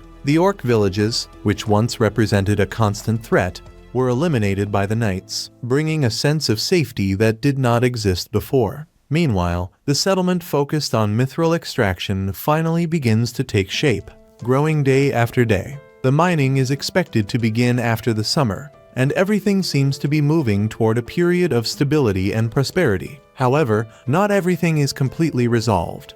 There is still a problem that cannot be ignored: Carmel. Without access to mithril, the situation on that side remains unstable, and tensions continue to linger. During the preparations, doubts arise. They say that Cecil might not be able to handle a mission of that level. Alan would like to participate, but he is warned that it will not be allowed. Even so, they recognize that long-range magical attacks could be useful. Despite that, Alan decides to go alone. When they arrive at the location, the truth is revealed. The target is a gigantic nest. More than 1,000 Lancer monsters live there, multiplying without stopping. At the center, there is a level B creature, the Armored Spear Queen. The problem is the structure. The entrance to the nest is narrow. Invading directly is impossible. If the fight happens inside, it will never end. Then, a strategy emerges: reduce the number of enemies first. The battle begins, but quickly they are surrounded. Even so,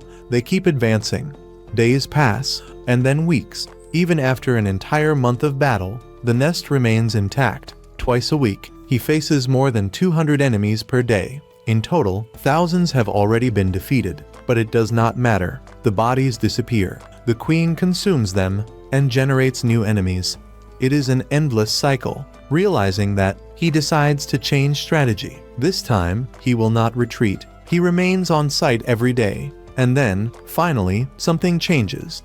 The number of enemies begins to decrease. Now, only one thing remains: the queen, advancing through the interior of the nest, which looks like a true labyrinth. He uses summons to map the path. It is like controlling multiple fronts at the same time, in a constant strategic battle, until he finds it: the egg chamber. After 2 months, he finally reaches the objective. The Armored Spear Queen is gigantic, much larger than any other monster. Her presence is overwhelming. But he already has a plan. First, he eliminates the smaller enemies. Then, he focuses on her. The battle is intense. The confrontation seems endless. But at the right moment, he finds an opening and orders the final attack. After a difficult fight, the queen is defeated. Exhausted, he realizes that he will not be able to return to the city that same day. Even so, he needs proof. He takes part of the queen's body, and also mithril ore found at the location. When he presents everything, no one believes it.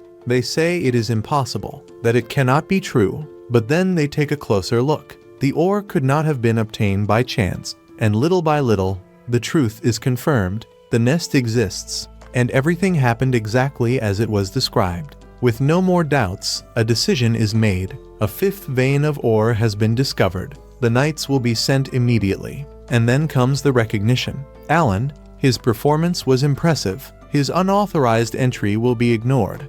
And more than that, for discovering a new mithril deposit, he now receives a huge reward: 30% of the mining rights. Alan becomes confused upon hearing about the mining rights. At first, he does not understand exactly what that means, but soon they explain.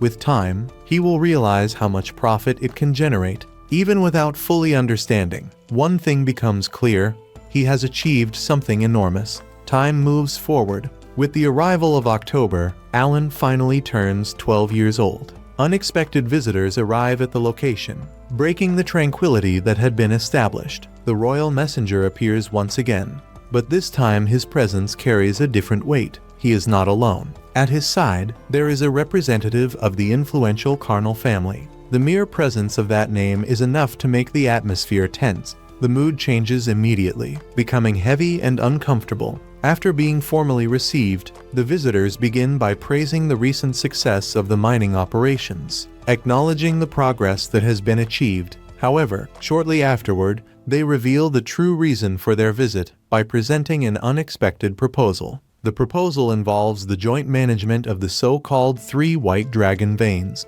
The idea, at first glance, seems simple and even advantageous. Granbell and Carnal would begin to share both administration and profits, putting a definitive end to the conflicts that have dragged on for years between the two sides. The contract is already completely prepared, with no room for changes, and more than that, it has already been signed by the Carnal family, demonstrating urgency and implicit pressure. Now, the final decision rests in Denshaku's hands. However, he does not accept it so easily. The speed with which the proposal appeared immediately raises suspicions. Something does not seem right. Without giving in to the pressure, Denshaku decides that he needs to go to the capital before making any final decision. He wants to understand the full situation, assess the risks, and ensure that there are no hidden traps behind that seemingly advantageous offer. The royal emissary, however, insists. He argues that refusing the proposal could be interpreted as greed, something that might lead to negative political consequences. On the other hand, accepting it without thinking could be even more dangerous. Denshaku makes his position clear and firm.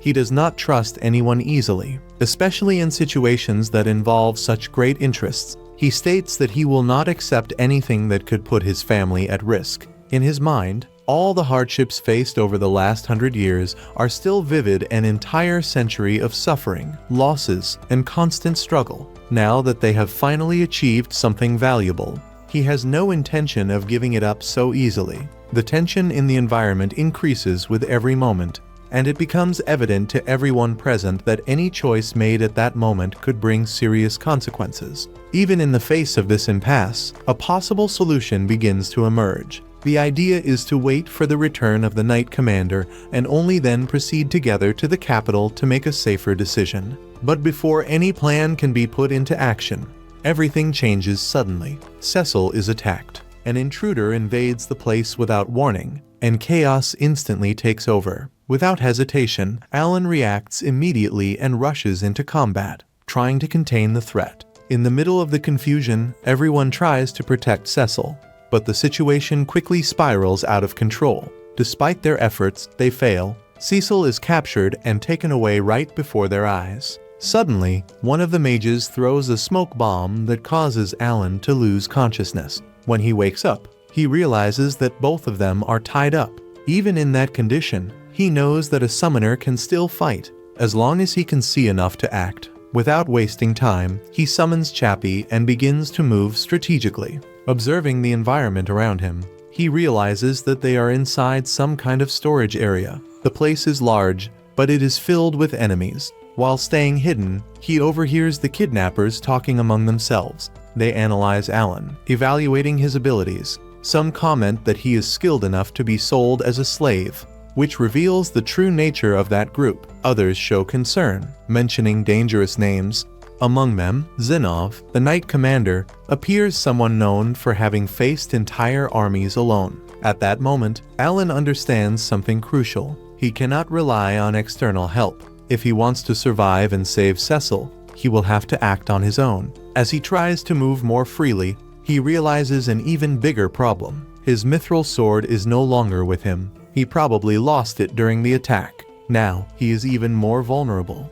Even so, he does not retreat. As he continues analyzing the environment, something begins to catch his attention. The place is strange, too enclosed, too dark. There is a slight, constant swaying in the air. Gradually, the truth reveals itself. They are not on solid ground. They are inside a ship, but not an ordinary ship. It is a magical airship, floating above the clouds. The altitude makes any attempt to escape practically impossible. Even so, Alan remains calm and begins to think clearly. The place is large, divided into several areas including even a restaurant, which indicates that the structure is well organized. Moving silently, he ends up overhearing a decisive conversation. And then, the truth comes to light. Everything was planned from the very beginning. Cecil was not captured by chance. She is just a piece in a much bigger game, a hostage used as a tool of pressure. The objective is to force her family to accept the proposed contract. The threat is clear and cruel. If there is any resistance, parts of her body will be sent as a warning. At that moment, something changes inside Alan. His anger explodes uncontrollably. He cannot allow that to happen. Not after everything. Not with someone he decided to protect. Without hesitation, he makes a definitive decision. He will end everything right there. Quickly adjusting his strategy, he summons Ajaha and begins his counterattack. Now, there are no more doubts or hesitation. There is only one objective: to rescue Sissel. The attack began in a sudden and completely unexpected way, without any prior warning that would allow preparation. In the middle of the chaos that was forming, someone took the initiative and moved forward, shouting for everyone to fall back while opening a path through the enemy. Taking advantage of that moment of disorder, the boy appeared directly in front of the girl who was trapped, showing up almost as if he had teleported, and without any hesitation cut the ropes that were keeping her immobilized. When he least expected it, he ended up receiving a blow and being thrown far away. Soon, he used the plant so that he could heal himself. Alan summoned the spider to trap the man and ran off, leaving shields so that he would not follow. Without wasting time on explanations, he grabbed the girl and pulled her with him, acting in a quick and decisive way. And realizing that they would not have an advantage in direct combat, the boy made an extreme decision. He chose to escape through the most unlikely path possible, an extremely high platform. Without thinking twice, he jumped from there carrying the girl,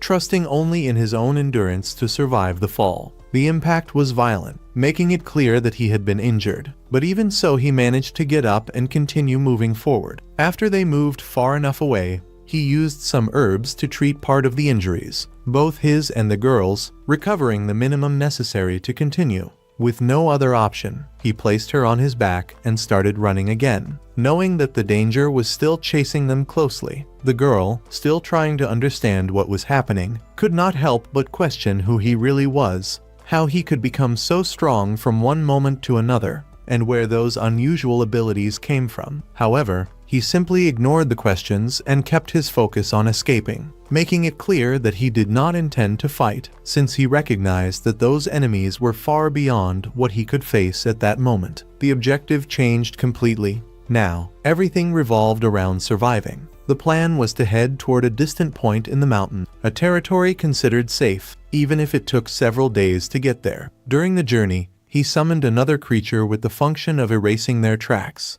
trying to make the pursuit more difficult. Even so, he knew that it would not be so simple to shake them off, because his enemies were persistent and experienced. The girl realized that he was hiding much more than he showed, but also understood that he did not like to talk about himself. When night fell, they took a brief pause, without any real sense of safety, only what was necessary to recover strength and stay alive. It did not take long for it to become evident that the enemies were still nearby. After checking the surroundings, the boy returned with the confirmation of the worst. They had found the tracks. Faced with that, the idea of separating to increase their chances of survival came up, but he refused immediately. He had made a promise, and he did not intend to break it. Protecting that girl until the end and taking her back home was something that he would carry out to the very last consequences. The pursuit soon intensified again. Among the enemies, there was someone he had already faced years ago, making the situation even more tense. The fight began without any kind of hesitation or dialogue. The boy fought in an unusual way, focusing mainly on his physical strength and endurance. At a certain moment, one of them advanced and managed to grab him, believing he had gained the advantage. But that was part of the boy's plan. He had already prepared his body to deal with situations like that. The tension increased rapidly, and the atmosphere became heavier and heavier, as if he had already lived through something similar before. Luckily, he managed to send his dagger into the other eye of the monster and defeat it. In the middle of the confrontation, an old acquaintance appeared, someone who believed that he was already dead. With that, the battle stopped being just a pursuit and became something personal. With not many options, the boy ordered the girl to retreat and decided to face everyone alone, determined to hold them back for as long as possible. However, the situation got out of control when she tried to help him using magic and ended up putting herself in danger. It was then that one of the enemies revealed his true nature, showing himself to be much more dangerous than he appeared. He was someone with experience in war, someone who did not show any intention of sparing lives. The fight became even more brutal, with the boy being pushed almost to his limit. while the enemy continued provoking and pressing without giving any space for recovery. When everything seemed lost and the outcome was approaching, reinforcements arrived at the last second. A knight commander entered the battle and completely changed the course of the situation. His presence brought a new dynamic to the confrontation. The enemy showed a deep hatred for the knights, revealing a past marked by losses and resentment. Even so, the commander responded firmly, also sharing his own losses and the reasons that made him continue fighting. Without wasting time, he activated a powerful ability and ended the battle in a direct way, putting an end to the threat. With that, the pursuit finally came to an end after several days of constant tension. The scene cuts to the girl meeting with her family. To ensure that nothing reached the king, he had turned the entire situation into a dirty game, using the girl as the central piece. As soon as everything ended, an order was given without hesitation: prepare the carriage and head immediately to the castle. The objective was to take the case directly to the king and expose the whole truth. However, not everyone agreed with that decision, since there was a risk that only some involved would be punished, while the true responsible one would remain untouched. It was at that moment that an alternative appeared. Instead of relying only on direct justice, the boy offered something in exchange: the mining rights that he had received. The intention was to use that as a bargaining chip to investigate the truth more deeply and pressure the royal family to act more effectively. It was, in practice, a form of bribery, but with a clear purpose. He explained his reasoning in a simple and direct way. Powerful people rarely dirty their own hands. Those who carry out the actions are always others. And, in certain situations, protecting what truly matters requires acting in the same way. His words had an impact. The noble, who had always tried to act correctly, realized that reality demanded changes and ended up accepting the agreement. In this way, the problem was taken to the king. The ones involved were properly punished, and the main responsible ended up being removed. After that, a new moment began. They started to teach about the true role of the nobility, making it clear that it was not only about status, but also about responsibility. Using even a world map, they explained the broader scenario, showing the existence of several continents, kingdoms, and empires, all connected by an ancient threat that still influenced the present. The story of the Demon King then gained prominence. Decades ago, he had appeared and declared war on the world. At first, no one took it seriously, but soon the disaster came. The creatures under his command became stronger, his army grew rapidly, and several countries were destroyed in a short time. Not even other races were able to escape his influence. Faced with that, a great global alliance was formed in an attempt to contain that threat. Academies were created to train talented young people and send them directly to the battlefield. Even so, despite all the efforts, that was not enough. The war continued to be uneven, and the world remained on the brink of collapse. The situation only truly began to change when a hero finally appeared. He was a young man with an extraordinary talent, someone who entered the war at a very early age and, even so, managed to do what no one else had been able to do until then: turn the tide of the conflict. With his exceptional abilities and an unshakable determination, he recovered territories that had been lost and quickly became the greatest hope of humanity. Even so, despite his impressive achievements, the danger never completely disappeared, and the threat continued to loom over the world. All these events led to the creation of an extremely harsh rule. Talented young people, especially those of noble origin, began to be forced to serve directly in the war. It was not a choice, but an obligation imposed by necessity. And the cruelest part of all was the survival rate, extremely low. Many departed, but only half managed to return alive, while the others were lost on the battlefield. The scene shifts to Alan talking with the owner of the house. After the case was resolved, the rewards finally began to be distributed. The boy received recognition for everything he had done, having his efforts properly valued. However, there was something that would not change. The girl would still be sent to the war. Not even a direct request, made with insistence, was enough to free her from that fate. Her talent was considered too valuable to be ignored. It was then that a new proposal appeared. Instead of trying to avoid the inevitable, they offered him an alternative. A sum of money would be given so that he would assume the role of her bodyguard. The mission was simple, at least in theory, to accompany her during her time at the academy and, later, protect her on the battlefield. He accepted, but not without imposing his own conditions. Instead of accepting the entire financial reward, he preferred to exchange part of it for something that he considered much more important. His request was clear. He wanted to guarantee protection for his family and also for another close family, freeing both from the burden of taxes. After a brief consideration, the request was accepted, and the agreement was sealed. From that moment on, he left behind his old position and fully assumed his new role. In response, the noble family took an unexpected step. They began to officially recognize him as someone close, guaranteeing full support to him in the future, something that completely changed his position within that world. This sequence of events made him reflect deeply. Everything he had lived through until then began to make sense. The reason for having been brought to that world, the choices he made along the way, the difficulties he faced, none of that had been by chance. He understood that he needed all of that, the power he had acquired, the training he went through, and even the challenges he faced to become who he was at that moment. His objective was never just to survive. With the world still under constant threat and a war that was far from reaching its end, he made a definitive decision. Without any hesitation, he accepted the mission, and by her side, he would continue until the end, carrying with him a single clear objective: to defeat the Demon King.